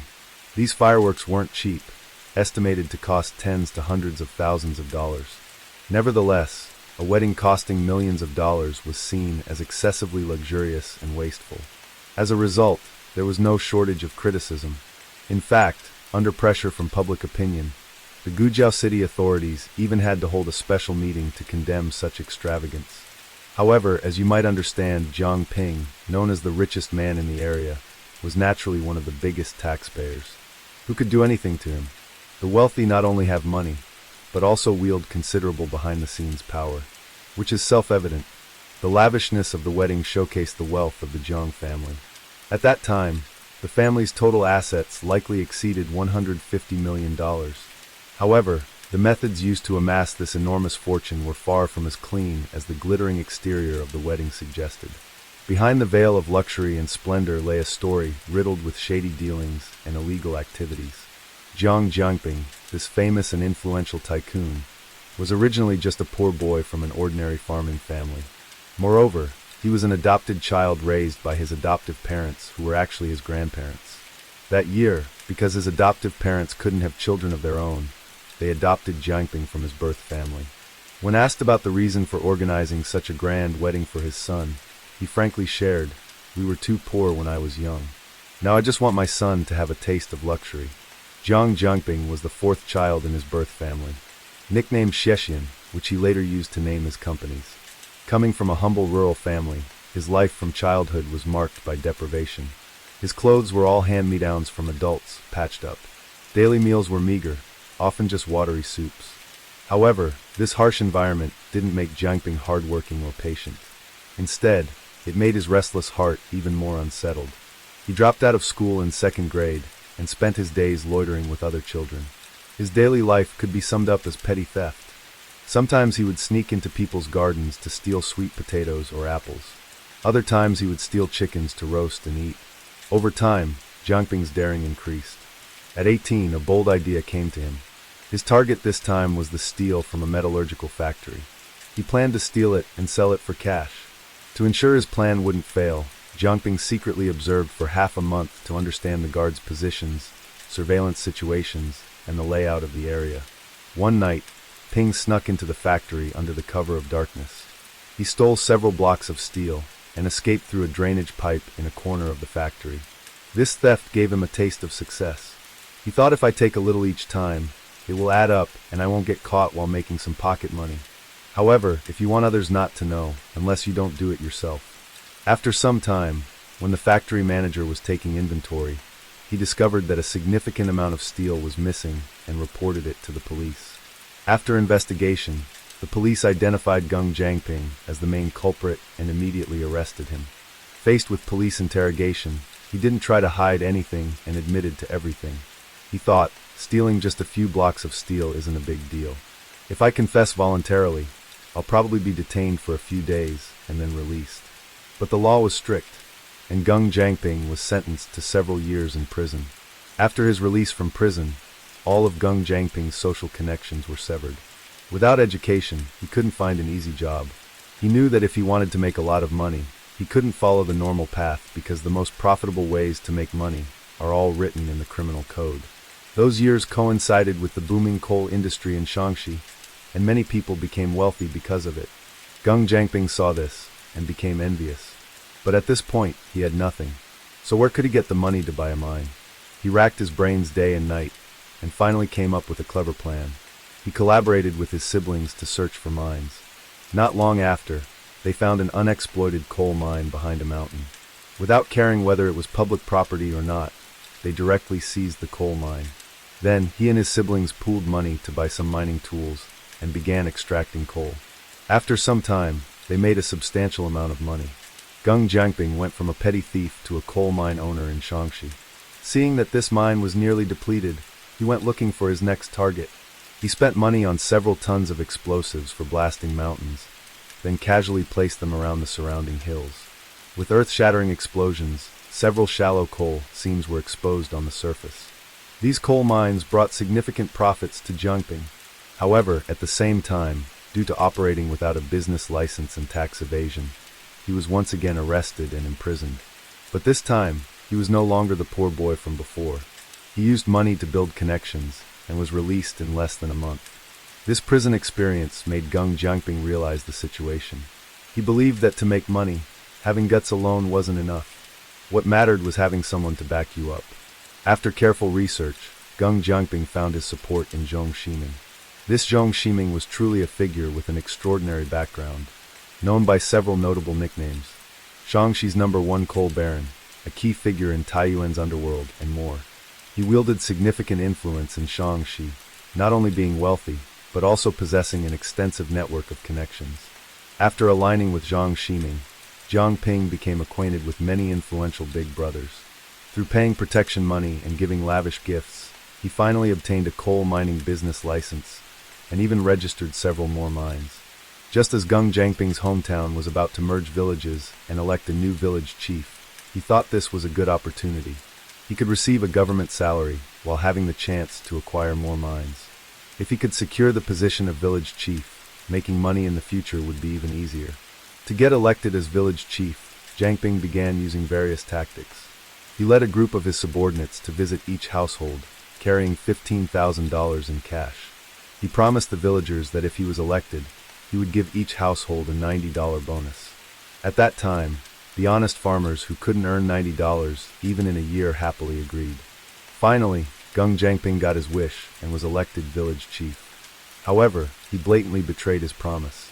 Some villagers felt indignant and went to his house to what he had promised, but they were severely scolded by Gung Jiangping and driven away mercilessly. From then on, Gung Jiangping became the village tyrant, with villagers calling him a thug and a scoundrel behind his back. After becoming village chief, Gung Jiangping abused his position for personal gain and to harm the villagers. Because newly mined coal contains many impurities and is dry and dusty, it needs to be washed with water. He directly used the village's only ancient well to wash coal, polluting the water source and making it unusable for the villagers. Out of desperation, villagers had to travel to a neighboring village several miles away to buy water at high prices. Later, as coal production increased, seeing that the water from the ancient well was not enough to meet the mines, he directly seized a large area of villagers' land to build another coal washing plant to expand operations. What angered people even more was that Gung Jiangping built a luxurious cemetery behind the coal washing plant. This was not only a cemetery he built for the Gung clan, but he also sold plots at high prices to local villagers. Taking land from the people and then selling it back to them at high prices for profit, Gung Jiangping's behavior could be described as inhumane. Besides coal mines, he also targeted the transportation industry in Gujiao City. In 2007, a Mr. Ma in Gujiao City spent over $150,000 to buy 4 large buses, intending to use them for long-distance routes. Knowing that the profit from this business was very high, Gung Jiangping wanted to monopolize it for himself. So he started using his connections to create difficulties in Mr. Ma's application for operating permits. Left with no choice, Mr. Ma had to give up. At this point, Gung Jiangping approached Mr. Ma, using the excuse of recouping capital to buy back the buses at a low price. Mr. Ma, thinking he couldn't get the permits anyway, agreed. So Gung Jiangping started hiring people to run long-distance routes. Sometime later, Mr. Ma saw that Gung Jiangping had obtained permits, and thought he could now apply for them too, so he bought 2 or 3 more buses to apply for permits. After obtaining the permits, Mr. Ma also started operating a passenger bus service. At this point, Gung Jiangping believed Mr. Ma was deliberately competing with him, so he sent his men to beat Mr. Ma and damage his vehicles. This forced Mr. Ma to withdraw from the transportation industry. After that, Gung Jiangping continued to act recklessly and do as he pleased. His crimes were truly unforgivable. A wedding costing over $1.5 million caused much discussion among the local people. There were mixed opinions about Ko Jingyao, but the gossip belonged to others. Only happiness belonged to herself. Jingyao's married life began from here. When she first entered the Gung family, her father-in-law, Mr. Jiangping, arranged for Jingyao to work as an accountant at his group. Because his son Wei Long was fond of playing, and spent all day carousing outside without coming home, Gung Jiangping entrusted all important work to his daughter-in-law to manage. To encourage Jingyao to have children, Gung Jiangping promised to reward her $300,000 for giving birth to a son and $150,000 for a daughter. Although in Chinese historical culture, bearing children to continue the family line is considered a good thing. Such excessive reward gradually blinded Jingyao with money. She could receive a large sum of money for each child she bore. In the end, she gave birth to 2 boys and 2 girls for the Gung family, receiving $900,000 in rewards. Because her daily work was quite leisurely, she used the money to travel and shop everywhere. During one audit of the books, Jingyao discovered that the family's business wasn't entirely legal, with most of it being dirty money. This shocked her tremendously. She could have withdrawn at that point, but the habit of luxurious spending had already formed. In the end, she chose to go along with it. and continue the wrongdoing. Due to her strong work capabilities, Jingyao was quickly promoted by her father-in-law to financial director. From then on, she began managing the finances of the entire family business. The more money she earned, the darker her heart became, because the money was obtained through illegal activities, oppressing people, and embezzling public funds. As the saying goes, one takes on the color of one's company. Jingyao, having been in this environment for a long time, was also influenced by violent behaviors, which affected her personality. One day, while walking with her child on the street, an elderly man pushing a tricycle came from the opposite direction. Perhaps due to his old age and weakness, he couldn't control the vehicle well, causing it to slightly veer off course and bump into the child. The old man immediately apologized, but Jingyao wouldn't let it go. She berated the old man harshly, and even had her subordinates beat him up, causing him to be hospitalized. Jingyao's behavior was truly disheartening. When she entered such a family, she naturally stepped into a large dye vat. No matter how white she would be dyed black. However, paper cannot wrap up a fire forever. Although the gang family had power and influence, they could only cover up a corner of the sky in Gujiao City. Even though the family could monopolize industries in the local area, in the end, it was a legal business. The gangs could act recklessly for a while, but not forever. From 2008, the state discovered that many people were illegally exploiting mineral resources for huge profits without permission. This led to a significant decrease in national mineral resources, causing losses to state assets, hindering local economic development, and affecting the quality of life of local residents. From that year, the authorities began to crack down on illegal coal mines. Although many criminals were caught, there were also many people with extensive connections who always managed to evade strict inspections. Gung Jianping was one of them. He relied on his positions as village chief, party secretary, and representative of the Gujiao City People's Congress to cover up his crimes. Not only did he avoid arrest, but he also obtained several more coal mining contracts, and even bought the mining rights to some illegal mines that had been sealed by the government at low prices. Once, due to overexploitation, one of Gung Jianping's coal mines caused land subsidence and a landslide. Someone discovered it, and immediately reported it to the authorities. People thought they could finally catch Gung Jianping's entire gang, but he once again used money to smooth things over, using the excuse of digging drainage channels to resolve this crisis. There was no further action after that. Jingyao had always been very careful in her actions. After this incident was reported, she began to educate her subordinates not to cause trouble. Gung Jianping also started to act more low-key. For the next few years, the gang family didn't cause any major incidents. Until 2014, Gung Jianping's backing collapsed. Jiang Ximing was arrested and imprisoned for gang-related activities and money laundering. Those behind him were also caught in one fell swoop. Gung Jianping lost all his connections and his business faced obstacles. After many gang-related individuals were successively arrested and imprisoned, the people who had been bullied by the Gung family finally stopped remaining silent. They began to stand up and sign petitions denouncing Gung Jianping. In May 2018, the Taiyuan City Police Department received an anonymous letter of accusation. The public accused Gung Shixin, i.e. Gung Jianping, a representative of the Guizhou City People's Congress, of violent behavior. This accusation letter immediately attracted the attention of the Taiyuan police. They promptly sent people to investigate. During the investigation, police collected a substantial amount of evidence. A total of 25 gang-related suspects were arrested. In this operation, the police solved over 130 serious cases including organizing, leading, and participating in criminal gang organizations, illegal mining, illegal occupation of agricultural land, intimidation, and many other incidents. The business empire that the Gung family had built since 1996 finally collapsed in this purge.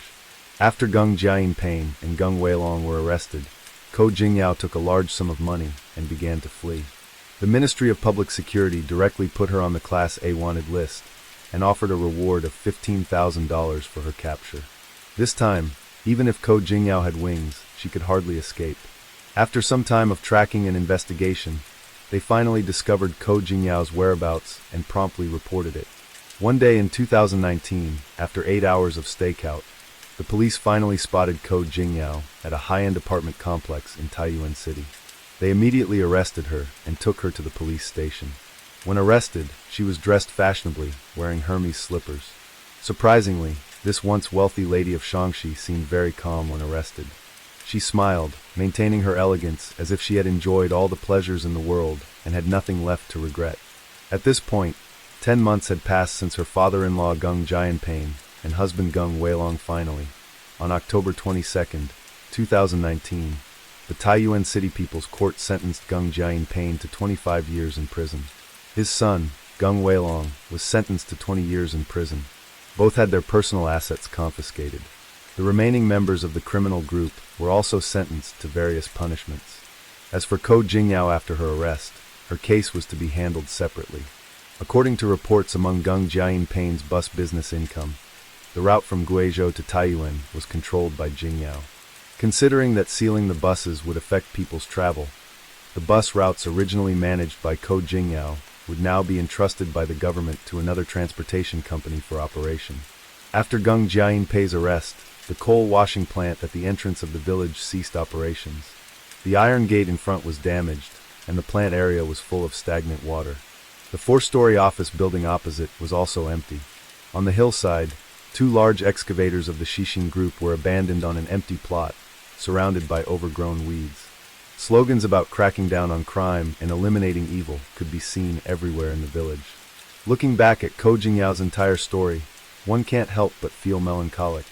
From a beautiful 19-year-old girl, escorted by 12 Hummers to her wedding amidst everyone's admiration, to becoming a Class A wanted criminal, stepping into a police car wearing Hermes slippers. Her life was like a drama, full of unexpected turns. Ko Jingyao's story is a profound lesson on how money and power can change a person. It also reminds us that shortcuts to wealth and power often come with unforeseen prices to pay. No matter how difficult life may be, the path of integrity is always the most sustainable one.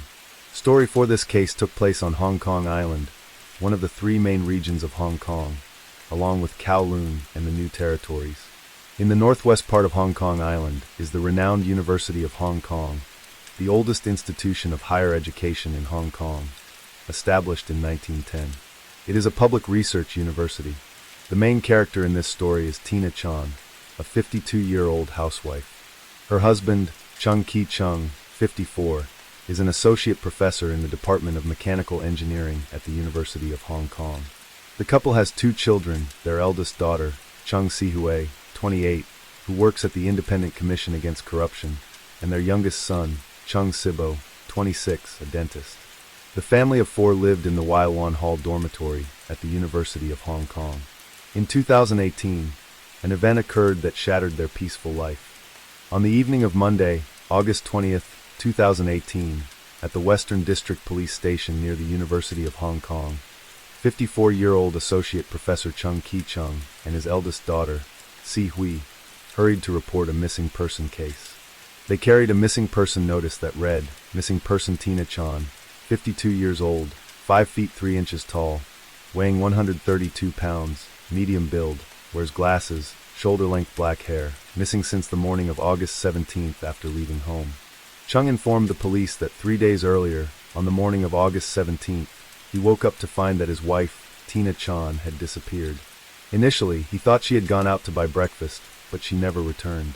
He assumed she might have been in a bad mood and decided to travel to relax, especially since her passport, which was usually kept in the bedside drawer, was also missing, which made him feel quite certain of this.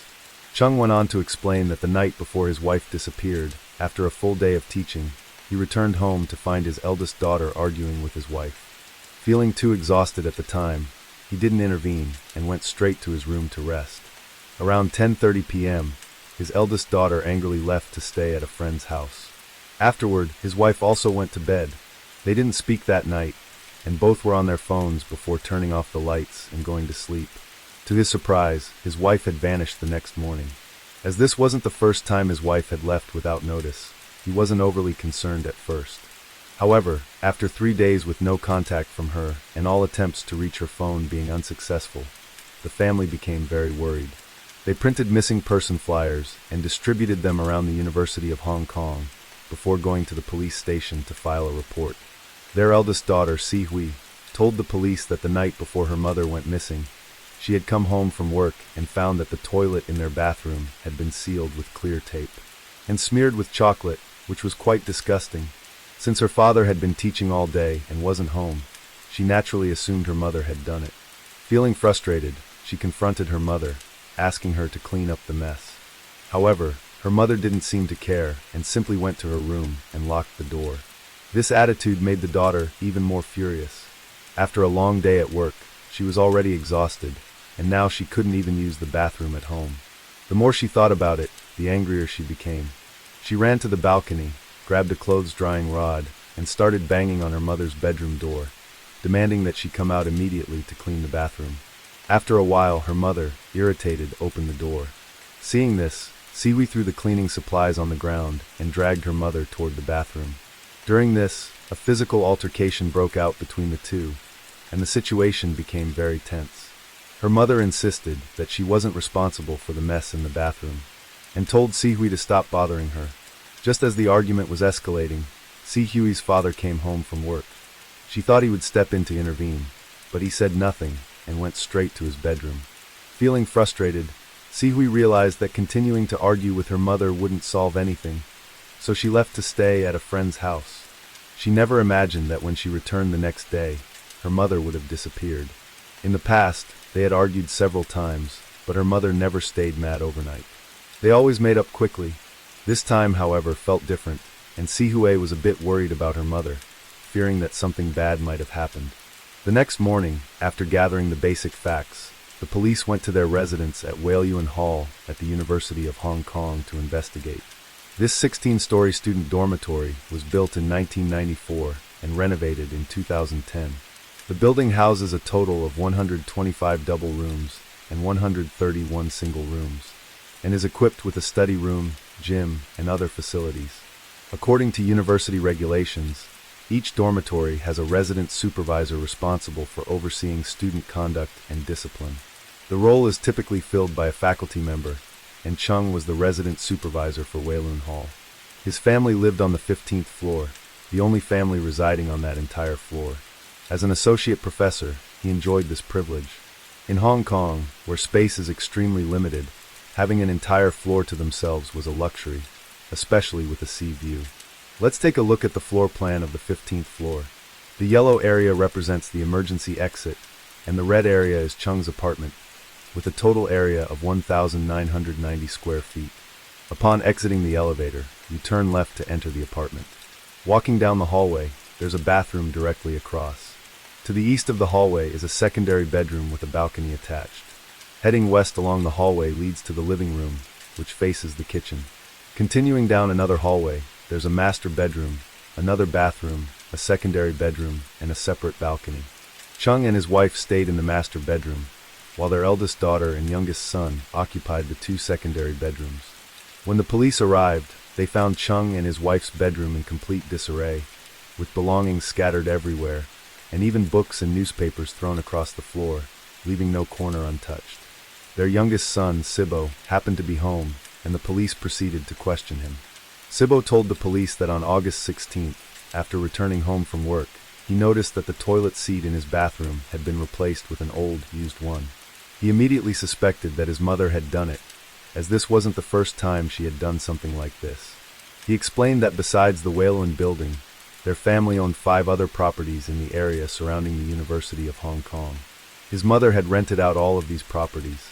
In the past, some tenants had complained that the toilet seats were too old, and his mother had taken the toilet seat from his bathroom to replace the one in the rental unit.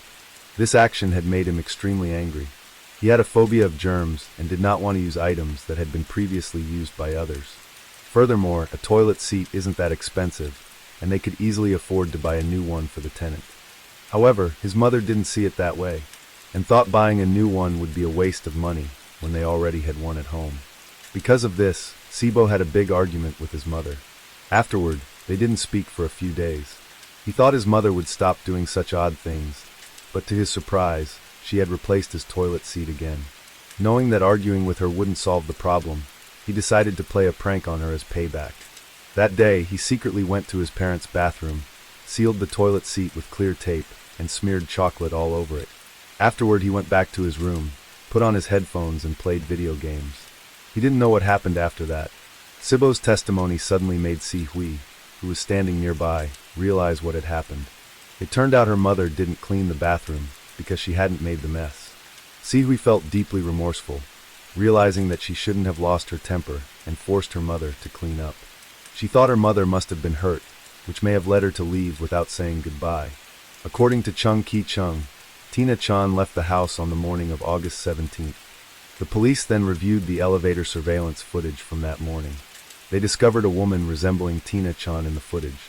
Chung took a look and immediately confirmed that it was his wife. Afterward, their youngest son Sibo also nodded in agreement, stating that the person was indeed his mother. The missing woman, Tina Chan, was born in 1966 in Hong Kong. She was 52 years old and the eldest of 3 siblings, with 1 brother and 1 sister. As a child, she moved to England with her mother. In 1987, at the age of 21, Tina Chan met Chung, who was studying abroad in England. They fell in love at first sight and started dating. A year later, they registered their marriage in England. In 1990, their eldest daughter Si Hui was born, and Chung successfully obtained his PhD. In 1991, the couple returned to Hong Kong with their daughter to settle down. The following year, Chung was hired as an associate professor at the University of Hong Kong with an annual salary of over $1 Hong Kong, about $128,000. Soon after, their youngest son Sibo was born, and the family moved into Wei Luen Hall. Their life was quite comfortable and affluent. Tina Chan stayed at home to take care of their 2 children, and in her free time, she started studying the stock market. She had a keen eye for investments and managed to make a considerable profit. Through stock trading, between 1994 and 2012, Tina Chan purchased 5 properties in the surrounding area, with a total value of $70 million, approximately $8.9 million. She renovated all the properties and rented them out, receiving a substantial amount in rental income each month. Chung told the police that his wife was a cheerful person, not only beautiful and intelligent, but also from a well-off family. Marrying her was a blessing for him. Chung thought that his wife's disappearance might be related to her returning to England, as her parents and family lived there. In the past, when they had marital disputes, his wife would often go to England for a while. The police immediately contacted Tina Chan's parents in England, but they informed them that their daughter hadn't returned home. Hong Kong customs also had no record of her leaving the country. The missing person, Tina Chan, had a younger sister named Chen Huisien, who often lived in England. She voluntarily approached the police and said that at the end of July, she had brought her child to visit her sister in Hong Kong and stayed at a hotel near the University of Hong Kong.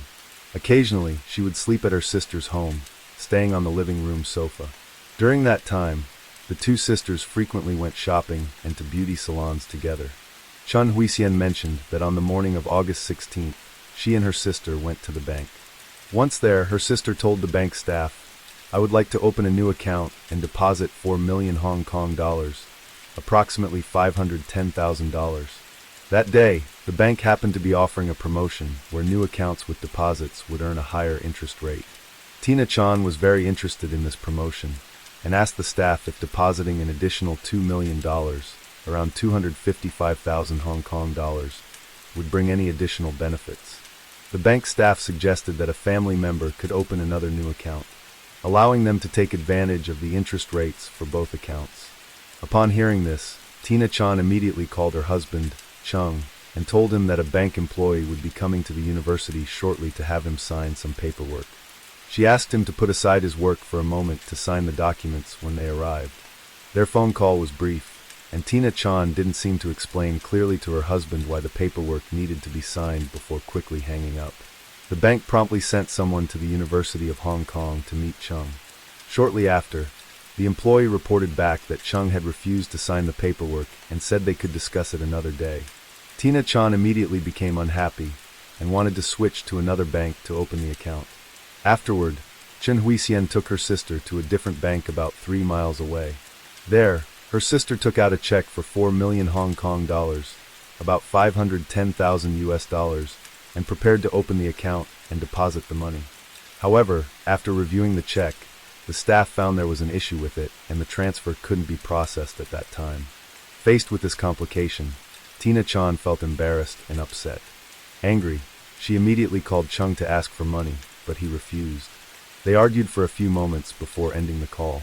Chen Huixian told the police that after the failed attempt to deposit the money, her sister was in a very bad mood.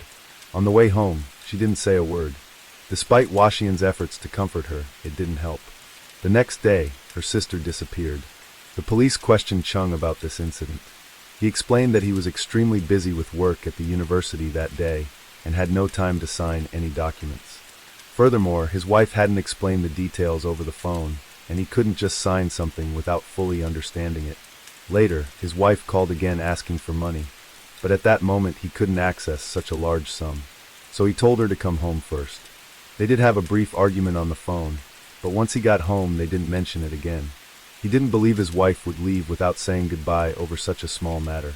The police followed up by interviewing the staff at both banks to gather more information.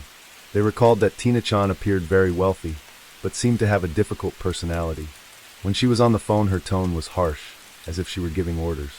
On the other hand, her husband was very polite, speaking calmly, even when he refused to sign the documents and courteously asked the staff to leave. At this point, the case still had no significant leads. On August 22nd, the police returned to Wayland Hall. As they drove up to the building, they happened to see Chung pushing a cart out of the building looking very anxious. The police called out to him from their car, but he didn't respond.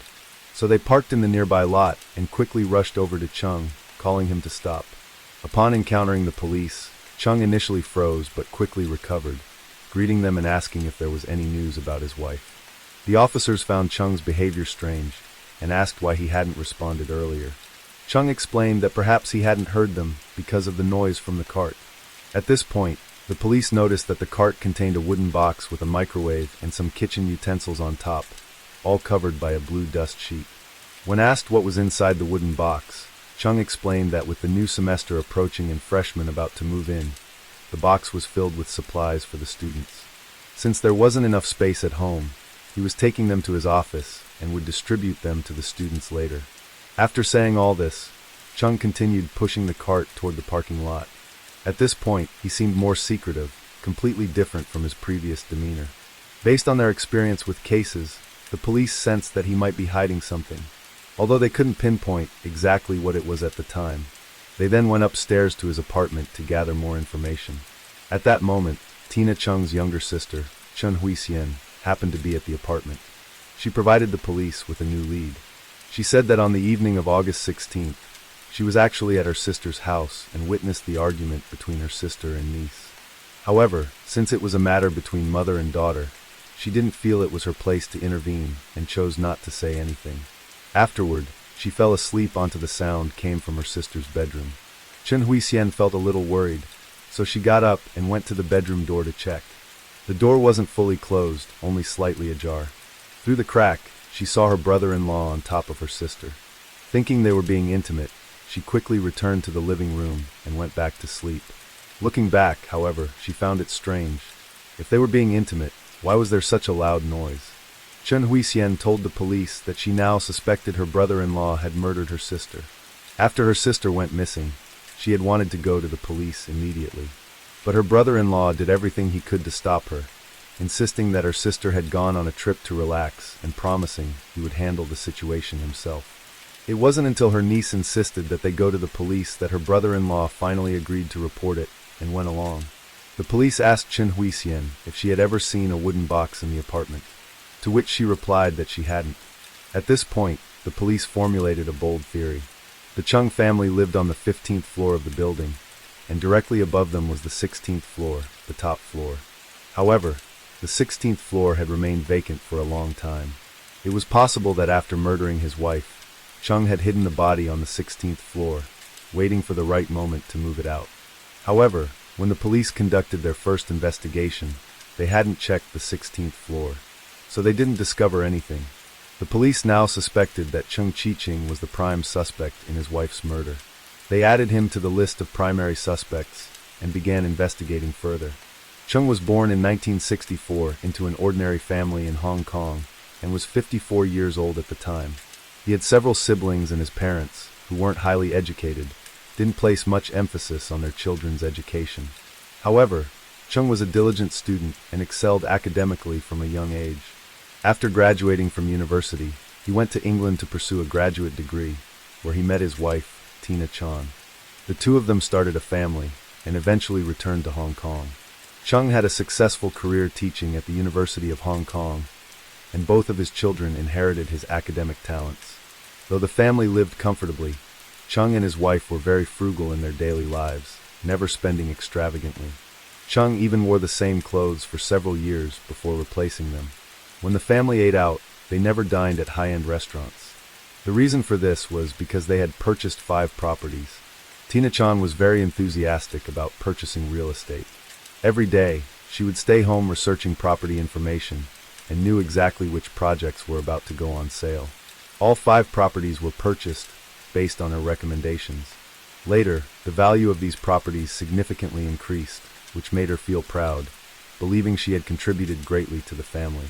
However, all 5 properties were bought using bank loans, requiring a monthly payment of over 100,000 Hong Kong dollars, around 12,800.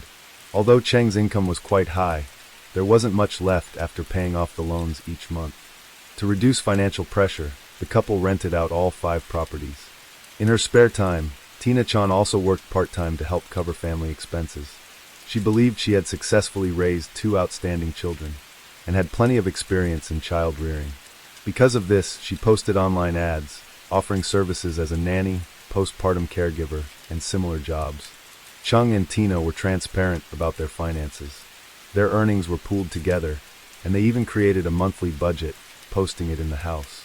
Their relationship seemed quite harmonious. So did Chung have a motive to murder his wife? On August 24th, the police returned to Wei Lun Hall. They reviewed the surveillance footage from the days before and after the incident. After watching it repeatedly, they were surprised to discover that the woman seen in the footage on the morning of August 17th, although bearing a resemblance to Tina Chan, didn't seem to be the same person. If that were true, it would mean that after Tina Chan returned home on the of August 16th, she never left again. Initially, Chung and their son, Sibo, had both insisted that the person in the footage was Tina Chan, but now their statement seemed questionable. As a result, the police re-interviewed the two. This time, still firmly claimed that the person in the footage was his wife. However, Sibo said he wasn't sure if it was his mother or not. At the time, he only glanced briefly and thought the person looked similar, but he had no intention of hiding anything. The police then visited Cheng's home for a closer inspection. During their search, they found a microwave in the corner that looked identical to the one Cheng had placed on the wooden box when transporting it on August 22nd.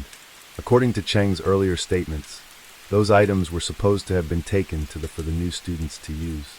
So why was the microwave now back in his home? In response, Chung Chi-chung explained that the microwave was no longer needed, so he had brought it home. The police were skeptical, but didn't express it outright. They requested that Chung take them to his office for further investigation. Cheng's office was located on the 7th floor of Hecking Wong Building, about 1 mile away from Wei Lun Hall. Upon arriving, the police found his office in complete disarray, more like a storage room than a workspace. It was difficult to imagine how anyone could work in such an environment. The police asked Chung where the wooden box was, and he replied that the box had contained electronic equipment, which had been distributed to students participating in a robotics competition. He added that the box had been dismantled afterwards. Previously, had clearly stated that the wooden box contained household items for students. Now he claimed it was filled with electronic equipment, which raised even more suspicion. At this point, the police formed a bold theory that Chung had hidden his wife's body in that wooden box, which explained his secretive behavior. On August 25th, Chung was summoned to the police station for questioning. He continued to insist that his wife hadn't met with any harm, claiming she was just traveling and would return after some time. Since there wasn't enough concrete evidence, the police concluded the questioning and allowed him to return home. The next day, the police returned to Wei Lun Hall. They conducted a thorough search of the couple's bedroom, but found nothing out of the ordinary. Meanwhile, Cheng's behavior appeared increasingly suspicious. He was pacing nervously in front of the bedroom door, seemingly trying to hide his anxiety. At one point, he walked out to the lean dangerously far over the edge, almost as if he was about to fall. The officers at the scene quickly realized something was wrong and rushed over to pull him back.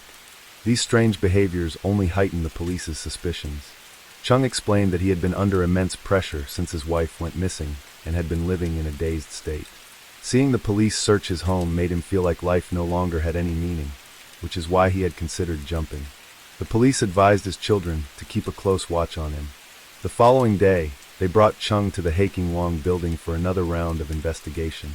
Along the way, they noticed Chung repeatedly texting someone on his phone, sighing heavily as he walked. When they arrived, the police headed straight to Chang's office. As soon as they opened the door, they were hit by an unpleasant odor. Due to the clutter in the office, the search would take some time. The police began by clearing out items one by one. At that moment, the police received an unexpected phone call from Si-Hui, Chang's daughter.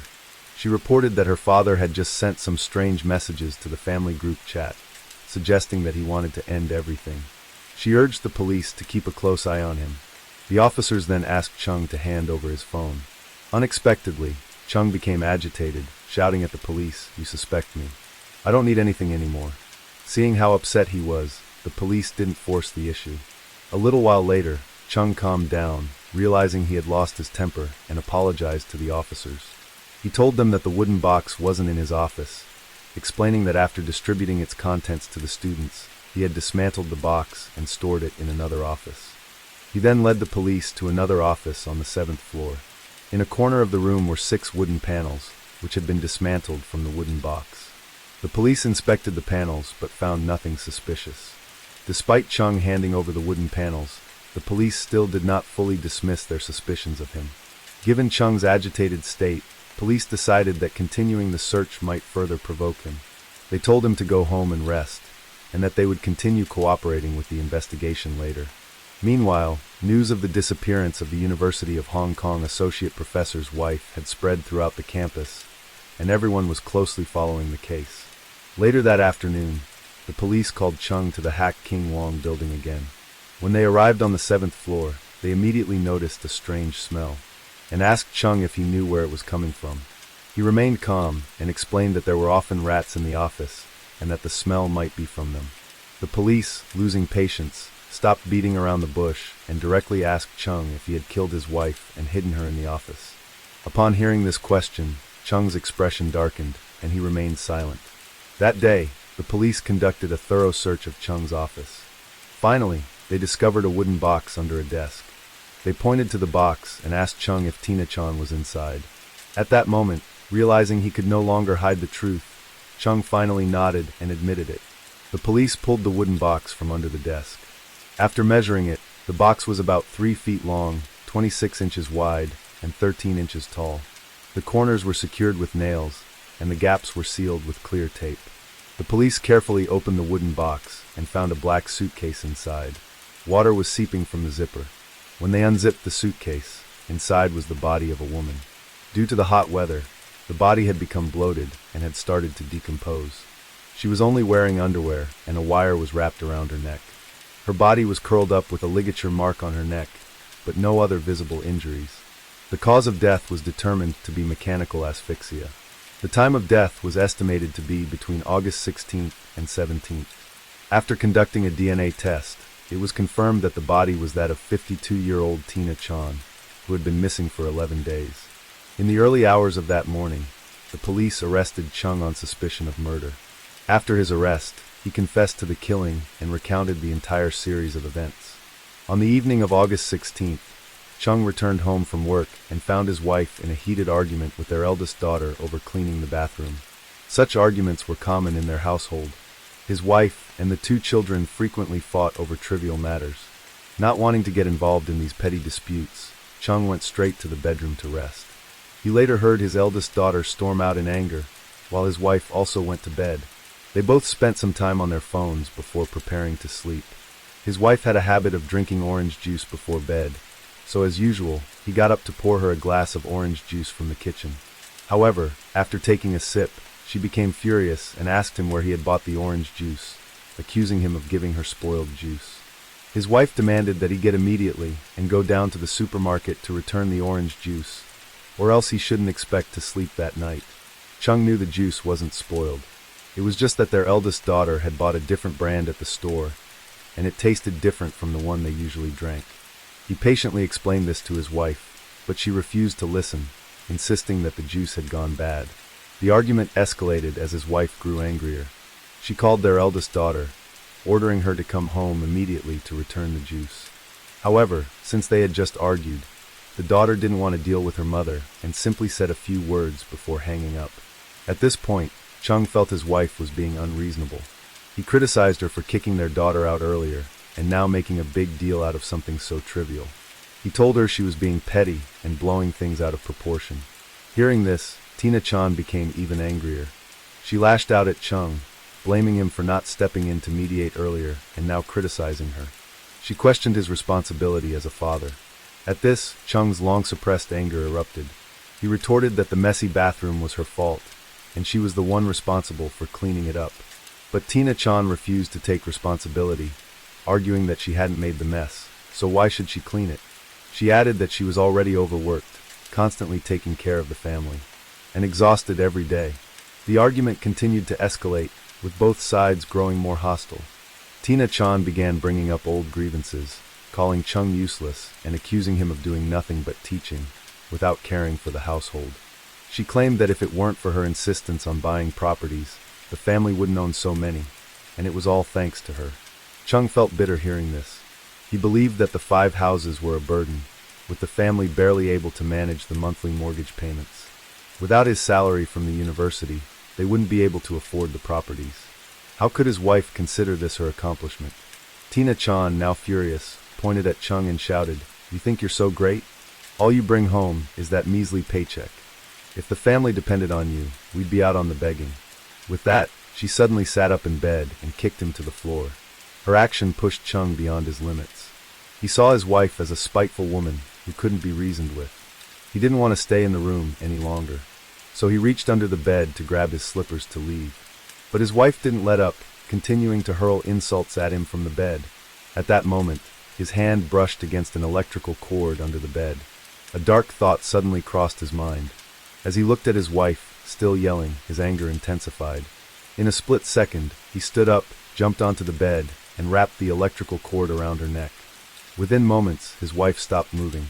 Chung told the police that after the incident, his mind went blank, and he didn't know what to do. Once he calmed down, he decided to hide his wife's body first and figure out the rest later. He found a suitcase in the room and stuffed his wife's body into it. Afterward, he quietly pushed the suitcase out in front of his son's room and then returned to the bedroom. The next morning, his sister-in-law, Chun Huisian, woke up and noticed her sister was missing. Chung made up a story, saying his wife had gone on a trip. After breakfast, he drove his son to work as usual. When he returned home, he was alone, as his sister-in-law had already gone back to her hotel. At that point, he found a larger suitcase, transferred his wife's body into it, and moved it out to the balcony. He threw away her passport and identification documents in a trash bin outside to make it look like she had gone on a trip. Because of the hot summer weather, he was concerned the suitcase would start to smell, so he went out and bought wooden planks. On August 18th, when no one else was home, he assembled the wooden planks into a box, placed the suitcase inside, and sealed the gaps with clear tape. He then moved the wooden box to the 16th floor of Wallowan Hall, an abandoned area where no one would find it. In the days that followed, he continued living his life as usual and occasionally pretended to text his wife. On August 20th, when his eldest daughter insisted on reporting her mother missing to the police, he had no choice but to go along with her. Fortunately for him, when the police first their home, they didn't check the 16th floor. Coincidentally, a woman resembling his wife appeared in the surveillance footage, which he used to throw the police off track by insisting that it was indeed her. Later, feeling that keeping the wooden box on the 16th floor wasn't safe enough, he decided to act on August 22nd. He used a cart to move the box, but he didn't expect to be caught by the police. Knowing that the police were now suspicious of him, he bought 6 identical wooden planks and placed them in another office, hoping to divert attention. However, his plan was eventually uncovered by the police. Chung continued telling the police that his relationship with his wife wasn't as good as it appeared on the surface. His wife had a fiery temper, and whenever things didn't go her way, he was subjected to verbal and physical abuse. Their love had long been drained by the petty quarrels of everyday life. If it weren't for their 2 children, he said, he would have divorced his wife a long time ago. After Chung's arrest, News of the University of Hong Kong professor murdering his wife quickly spread, shocking all of Hong Kong. The case sparked heated discussions among netizens. Some people speculated that Chung's murder of his wife wasn't a spontaneous act, but a premeditated plan. They theorized that his motive was to gain full ownership of the 5 properties. That night they suggested he might have spiked the orange juice, and when his wife drank it and noticed something was off in a panic, he used the electrical cord to strangle her. Some people also found Chung's youngest son, Sibo, to be suspicious.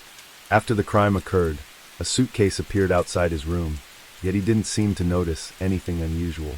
Additionally, during the police investigation, his behavior was somewhat odd, and he even mistakenly identified the woman in the surveillance footage as his mother. Because of this, some speculated that he might be the real culprit, with Chung taking the blame for his son. Of course, these theories are just speculation without any solid evidence. Similar conspiracy theories have continued to circulate. The police returned to Whale Yuan Hall to examine Tina Chan's personal belongings. They discovered that Chung had written 2 checks to his wife, along with a promissory note. The checks were for HK million and $6.7 million. The promissory note stated that Chung owed his wife $6.6 million, and if he failed to repay it on time, the amount would increase to 7.7 million Hong Kong dollars. The police suspected that Chung Ki-chung's motive for killing his wife might be connected to these checks and the promissory note. They questioned him about this. He explained that the checks and note were written under pressure from his wife. According to Chung, his wife felt she had been shortchanged by marrying him, and she demanded compensation. Since Chung couldn't produce such a large sum of money, he wrote the promissory note. 2 years after the crime, the trial officially began in the Hong Kong High Court. Was charged with murder and obstructing the lawful burial of a body. At the trial, the prosecutor argued that Chung killed his wife over financial and property-related disputes. They claimed that Chung was in full control of his emotions when he committed the murder. If he had truly acted in an unconscious state, his first reaction after the incident should have been to try to help the victim, not to hide her body in a suitcase and conceal the truth. In response to the prosecutor's accusations, Chung denied the charges. He explained that he had endured years of verbal abuse and emotional suppression from his wife. She constantly said things that hurt his self-esteem and dismissed his contributions to the family. This emotional torment caused him to lose control and act out in an extreme manner, which he insisted had nothing to do with money or property issues. Chung's 2 children also testified in court, stating that their mother was a controlling person, who often scolded their father over minor issues. They described their father as a mild-mannered man who rarely had conflicts with others. They believed that their father had been emotionally suppressed by their mother for so long that he finally snapped. Additionally, a close friend of Chung testified. He stated that Chung was known for his kind nature, dedication to his work, willingness to help colleagues, and genuine care for his students. In contrast, he described Tina Chan as someone who was difficult to get along with, always nitpicking and never willing to back down in interactions with others. She even had the nickname Thinner, a playful wordplay created by her friends based on her English name, Tina, referring to her fiery temper. This same friend mentioned that before the incident, Chung had recently been sick, and his physical condition had noticeably weakened. After recovering, his mental state was no longer the same, and the long-term emotional suppression from his wife might have led him to lose control, resulting in the tragic crime. The judge pointed out that the key issue in this case was whether the defendant had committed the crime while in a state of provocation or mental breakdown. This would determine whether he would be convicted of manslaughter or murder. In the end, after 8 hours of deliberation, the jury reached a verdict. The court sentenced Chung to life imprisonment for murder and an additional 28 months for obstructing the lawful burial of a body, with both sentences to be served concurrently. After the trial, Chung disagreed with the verdict and filed an appeal. As of now, his appeal is still going through the legal process. Additionally, 352 students and colleagues signed a letter petitioning for leniency in Chung's sentencing, hoping the court would consider reducing his punishment. Many netizens also expressed deep sympathy for him, believing that he had been married to a difficult wife. So was Chung's claim true, that it was simply a moment of losing control that led to the crime? Perhaps only he knows the full truth. This case has shocked the public, not just due to its severity, but because it occurred in a family seen as highly educated and socially respected. The Chung Ki-chung case will likely remain a topic of discussion for a long time, raising important conversations about marital pressure, domestic violence, and the need to resolve conflicts peacefully. Story 5. In the early 1970s, Maria Trinidad Ramirez Poblano emerged from obscurity to become known through Mexican media, particularly print newspapers. A humble woman from a poor, low-educated background, but with a strong work ethic, she gained notoriety for a case worthy of comparison to any horror movie. Remarkably, the killer in this case garnered deep public sympathy. So what crime did this woman commit? Maria Trinidad was born in 1926 in Tequixquac, north of Mexico City. She only completed the first few years of elementary school, as she had to start working at a young age. In her youth, she married her first husband, and quickly became the mother of a baby girl whom she named Maria Elena. Afterward, more children followed, her eldest son Pedro, Mario, Reina, and the youngest Guillermo. At this point, already accustomed to hard labor, Maria Trinidad did whatever was necessary to support her family and take care of her children. She had a talent for cooking, and people loved the taste of her food, so selling food became her main livelihood. She sold tamales and atole, a traditional corn-based drink, a classic combination consumed daily by Mexicans. In the afternoons, often working late into the night, she would prepare all the ingredients needed for her famous tamales. Trinidad made a minimum of 200 tamales each day. The following morning, she would head out early to sell the food. Trinidad had a compact, sturdy wooden cart with rubber wheels where she transported all her goods. She would park in front of a bakery in Ermita, Iztapalapa, a working-class area of Mexico City, just a few feet from the corner of Emiliano Zapata Street, and begin selling her food every day. After a few years of marriage, Maria Trinidad decided to divorce her husband. She had discovered his infidelity on multiple occasions and chose to end the relationship. From that point on, she dedicated even more time to her 5 children. Sometime later, her eldest daughter Maria Elena got married and moved in with her husband, leaving Trinidad with the 4 younger children to continue fighting and moving forward. Trinidad often took her children to a barber shop near her tamale stand. It was there that she met the shop owner, Pablo Diaz Ramirez. One day, the barber asked Trinidad if she knew anyone who could wash the clothes he used in his shop, as well as his jackets. Without hesitation, Trinidad took on the job herself and gave Pablo her address so he could drop off the laundry. 2 months passed before Pablo finally came to the woman's house with his laundry. Gradually, their working relationship turned into a friendship. Trinidad continued washing Pablo's clothes, ironing them, and returning them to him. By 1968, after a few months of friendship, Pablo started courting her. However, he wasn't the only one interested in the humble tamale vendor. The 42-year-old woman was also pursued by Jesus Avalo Nunez, a neighbor in the area. His strategy was to buy as many tamales from Trinidad as possible. One day Jesus mustered up the courage to propose, but by that time, Trinidad had already fallen for Pablo. She was honest with Jesus, saying, "I prefer the barber." After that, Jesus gave up his intentions toward the tamale vendor. It seemed that life was finally rewarding Trinidad with a good man to support her. But Pablo's dark past caught Maria off guard. Trinidad and her 4 young children moved in with Pablo. At first, everything went smoothly. She continued selling tamales and atole while he kept working at the barbershop. But after a while, Pablo started spending more time at home and working fewer hours. Gradually, he reduced his work hours until he was completely confined to the bed or couch at home. Meanwhile, Trinidad continued working day and night to support the family. Every time she came home, Pablo controlled the sales money, taking most of it for himself and leaving her just enough to cover household expenses and buy ingredients for the next day's tamales. It seemed Pablo's dark past was catching up with him. The man, then 50 years old, used several different surnames. Besides Pablo, he went by Diaz Ramirez, Diaz Gallegos, or Diaz Rincon. Sometimes he even used Ramirez Gallegos or changed his name to Rafael Diaz.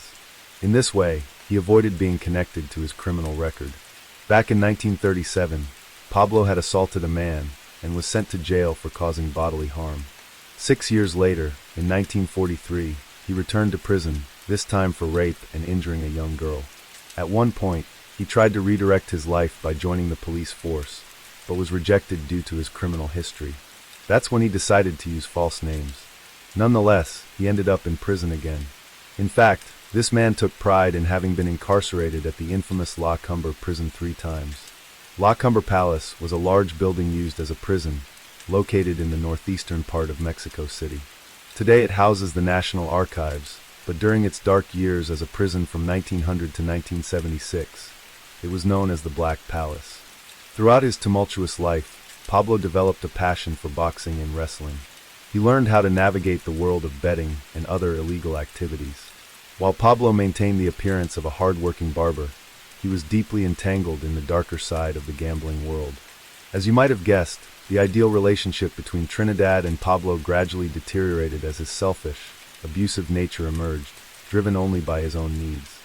First, Pablo stopped working as a barber when he realized that Maria Trinidad worked hard and made more money selling tamales than he did cutting hair. Initially, Pablo promised to help her prepare food and sell it, but soon after he gave up on that. He preferred to live off Trinidad's hard work, spending hours in front of the TV. Not satisfied with quitting work and contributing nothing to Trinidad's efforts, Pablo started abusing her children from a previous relationship. Day by day, the situation in the household grew worse. Pablo had total control over Trinidad. She did everything while he did nothing. She was forced to hand over all her earnings to him, roughly 120 pesos. About $6 if she sold everything. From that, Pablo would only leave her with 15 pesos a day, less than $1. Trinidad had to perform miracles with that money, covering the family's basic needs and buying ingredients for tamales and a toll to sell the next day. Meanwhile, Pablo spent the money on boxing or wrestling shows at Arena Coliseo, which he loved to attend. Trinidad also suspected he was spending money on women outside the home, though she had no way to confirm it. Sadly, such abusive situations are common in many Mexican families, especially among lower-income households. Women are often conditioned to remain silent and endure. At this point, Maria Trinidad's life and that of her children had become a true tragedy. She bore an overwhelming burden, carrying all the family's responsibilities and expenses on her shoulders. But what truly tormented her each day was watching her children face all the hardships and poverty of a household where only she worked. Not to mention the abuse she endured from Pablo. At this point, she had an idea. I need to do something unprecedented, for the sake of myself and my children.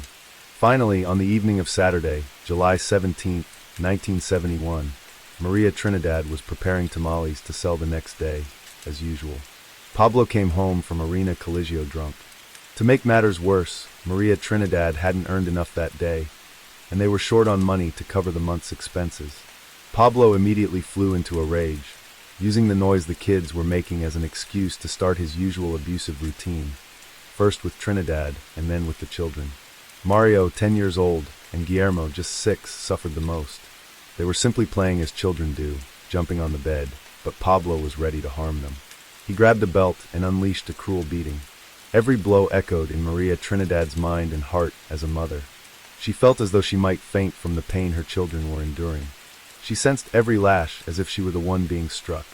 She wanted to step in and stop the abuse, but knew that if she tried, things would only get worse. She decided to wait and prayed for it all to end soon. The beating finally stopped when Pablo was exhausted. He sent the children to bed without dinner. Maria Trinidad tucked them in and began to comfort them, quietly crying alongside her children. Gradually, she managed to calm them down and they fell asleep. Around 8:30 p.m., Trinidad went out to buy some bread. When she returned, Pablo told her that he wanted to separate and that she should leave if she didn't want him to continue his abusive behavior. He had never been a loving father figure to her children, but the beating that night had pushed her to the breaking point. She continued preparing the food to sell the next day, working until after 10:30 p.m., while Pablo lounged on the couch, wearing only a t-shirt and underwear, watching TV. Suddenly, Trinidad recalled the terrible beating, the bruises, and the wounds Pablo had inflicted on her children. She thought about the debts, her suspicions about Pablo, and his infidelity. Once again, anger and pain overwhelmed her. She couldn't endure any more abuse. Things couldn't go on like this. She stood there for a moment, watching Pablo as he dozed off in front of the TV. Then she noticed a baseball bat. Gathering the strength she needed, she grabbed the bat and decided to strike him with all her might. Once she was sure Pablo was fast asleep, Trinidad quietly approached, blinded by hatred and resentment. After 3 years of abuse and mistreatment, she delivered the first blow to his head. In Trinidad's mind, all the horrific scenes of a horror movie. Over and over, she saw Pablo mistreating and beating the people she loved most. After the first blow he groaned, and Trinidad thought if she didn't keep hitting him, Pablo would react and attack her. So Trinidad raised the bat again and struck him several more times. After beating him with the bat, she remembered the axe that the landlady Maria Teresa had lent her a few days earlier and went outside to find it. Trinidad returned to the house, filled with tension and hatred, but also a sense of satisfaction for becoming a brave mother. With each strike, the once submissive woman was disappearing. She glanced into the room to check if the children were still asleep in their beds. Trinidad let her tears flow as she saw her children sleeping peacefully. Then she went back to the living room to see if Pablo was still alive. He was unconscious but alive. The man had survived 4 blows without dying. In those few seconds, he slipped into a coma while Maria Trinidad was torn between anxiety and despair. She feared her children might catch her, or worse, that Pablo would recover and undoubtedly kill her. All these thoughts overwhelmed Trinidad with panic. She was still scared, her mind clouded. She knew she had to finish what she started and get rid of the body. She returned to the room with the axe and severed Pablo's legs. Then his arms. She tried stuffing the remains into a sack, but they wouldn't fit. Once again, she grabbed the axe and threw his head into a large oil drum. The children were used to the noises their mother made while cooking late at night, so they didn't notice anything. They thought it was just the usual sounds. At this point, Pablo's torso and limbs were nearly all stuffed into the sack. She only had to arrange them neatly before sewing the bag shut. Trinidad hid the sack containing Pablo's remains under the bed, along with the drum holding his head. Then she began to think about how to dispose of everything in a secret place. Early Sunday morning, the tamale vendor had cleaned up almost perfectly, relying only on the light from the TV. Trinidad scrubbed all traces from the house and washed the tools she had used. She even took a bath and washed her clothes. In the morning, Trinidad realized she couldn't do anything to get rid of the body, so she went out to sell tamales as usual. But in between selling tamales, the horrors of the previous night replayed in her mind. Moreover, she feared that one of the children might discover what was hidden under the bed. At the end of her workday, Maria Trinidad hurried back home. Everything was just as she had left it in the morning. Pablo's remains had been under the bed all day Sunday until early Monday morning. She had slept there after the murder the previous day, and again on Sunday night after returning from work. By Monday morning, July 19th, Trinidad woke up very early before dawn. She loaded the heavy sack onto her wooden cart and took it to an empty lot in the Justo Sierra neighborhood south of the city to get rid of everything. Trinidad thought she had escaped her troubles, but it wasn't long before the neighbors on Sur 71 Street in Justo Sierra noticed a foul stench coming from a vacant lot near house number 508. The rotten smell was so strong that it made the air unbearable to breathe. They assumed it was the smell of rotting chickens, as there was a chicken farm about 1,000 feet away. The lot, like many others in the capital, had been abandoned for a long time and was frequently used by street vendors and passers-by as a makeshift bathroom. People also dumped all kinds of trash there. By 9 a.m. on July 19, 1971, a sanitation worker was doing his usual rounds.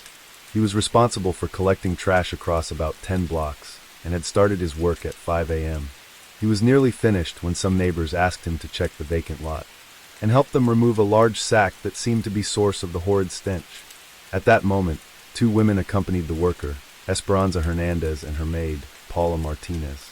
The 3 of them approached the lot, but a strong gust of wind carried the foul smell toward them, forcing them to step back. The worker, broom in hand and covering his nose with a handkerchief, cautiously moved closer to the stinking sack. Esperanza and Paula watched from the edge of the lot. Accustomed to bad smells and despite lacking a mask or gloves, the worker touched the sack, which was over 3 feet long and 2 feet wide. One side of the sack was marked with Conasupo corn and beans, capacity 200 pounds.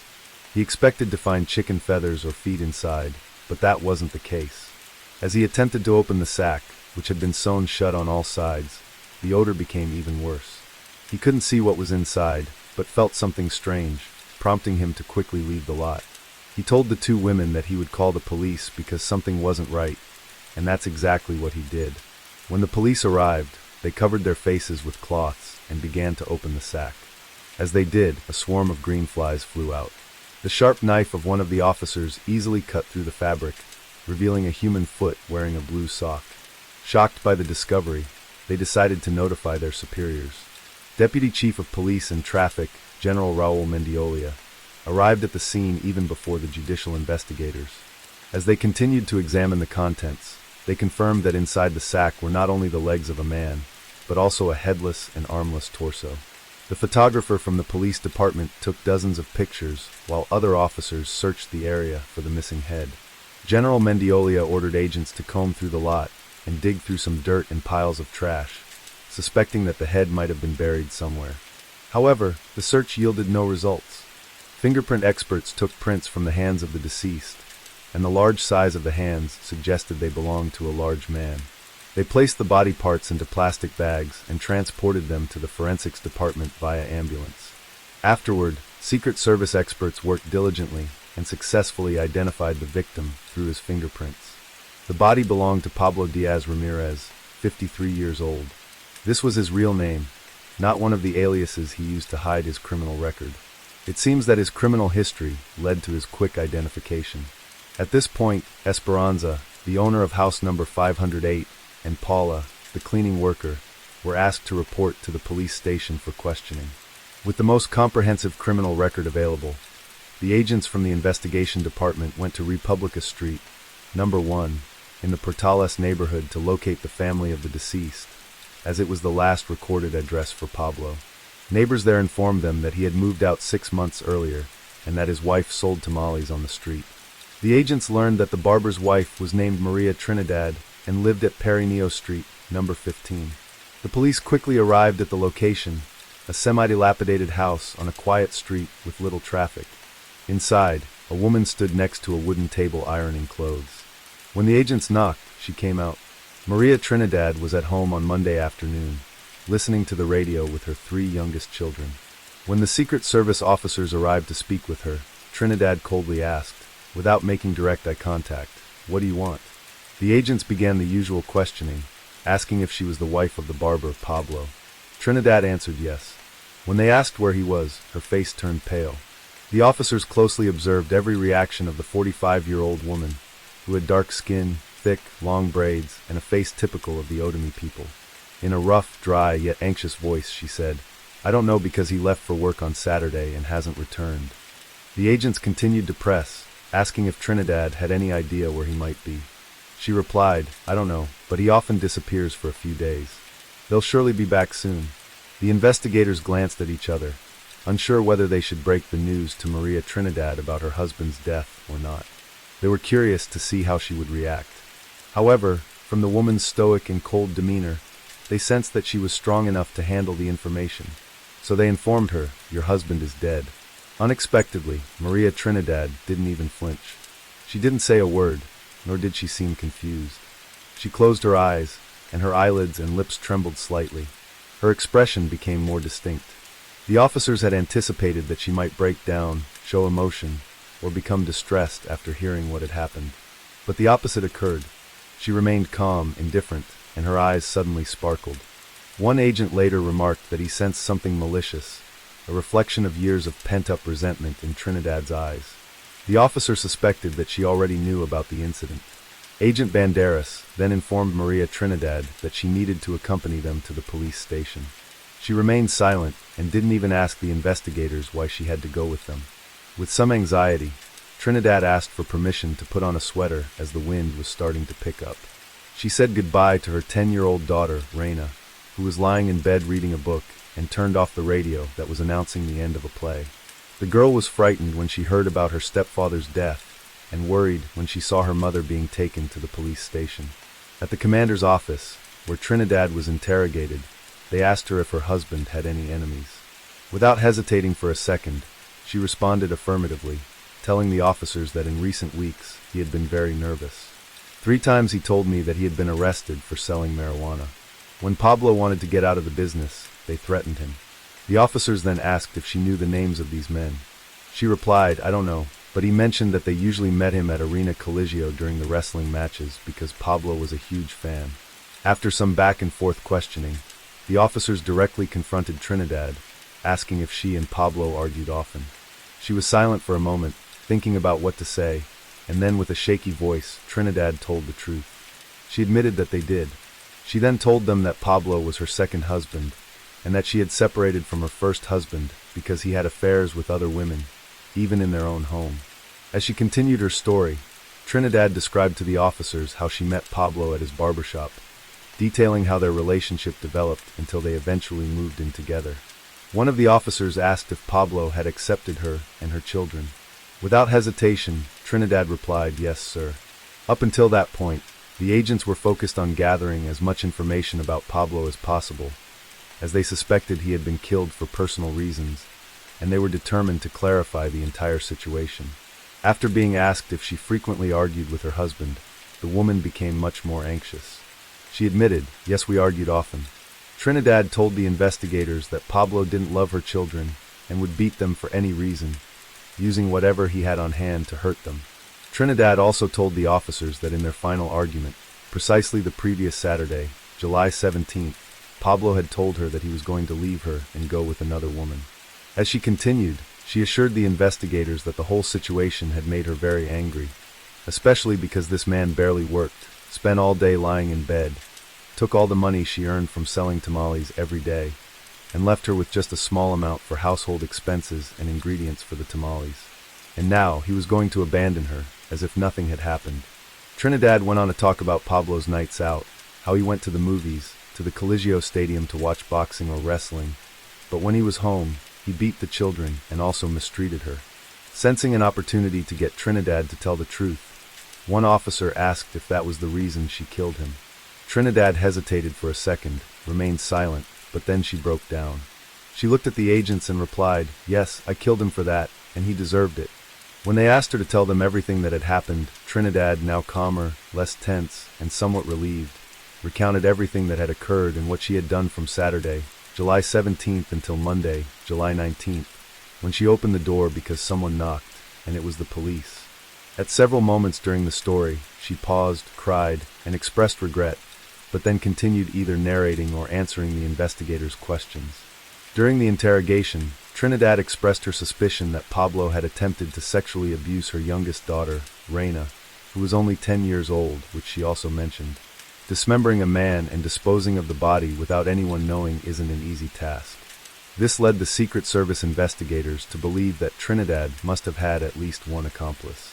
As a result, they focused their investigation on Pedro Martinez, Trinidad's 17-year-old eldest son, and her son-in-law, Mario Resendez, was married to Maria Elena. Immediately, Trinidad denied this theory. She told the officers, "I acted alone the entire time." However, the officers ordered the arrests of Pedro and Mario. Yet the police gathered no further clues, as all three individuals consistently maintained that Trinidad had acted on her own. At Trinidad's home, the police found a saw, several knives, a baseball bat, and an axe. Because Pedro had worked for a long time at a butcher shop, the police believed that he might have helped his mother dismember his stepfather. However, Pedro assured the officers that he only learned about the incident on Monday, July 19th, when his sister, Maria Elena, told him and said that their mother had been arrested. As for Mario, he also emphasized to the police, "I can prove I was far away from my mother-in-law's house at the time of the incident." At this point, the agents asked a variety of questions, and Trinidad confirmed that no one else was responsible for the murder, as she had planned and carried it out entirely on her own, with nothing but her own strength.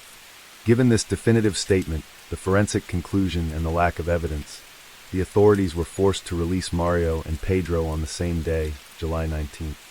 They assigned a committee to conduct a forensic examination of the couple's home, where they gathered all key evidence. In addition to everything believed to have been used by Trinidad to commit the crime, the investigators also found Pablo's head still in the oil drum under her bed. Forensics concluded that Trinidad had acted alone, as the man died from blood loss while she severed his limbs. This process would have taken quite a bit of time if done by just one person. If she had been assisted, the lower limbs would have been separated from the body much faster, the head would have been cut off immediately afterward, and the bleeding would have stopped once the heart ceased to function. Pablo was dismembered while he was still alive, but unconscious.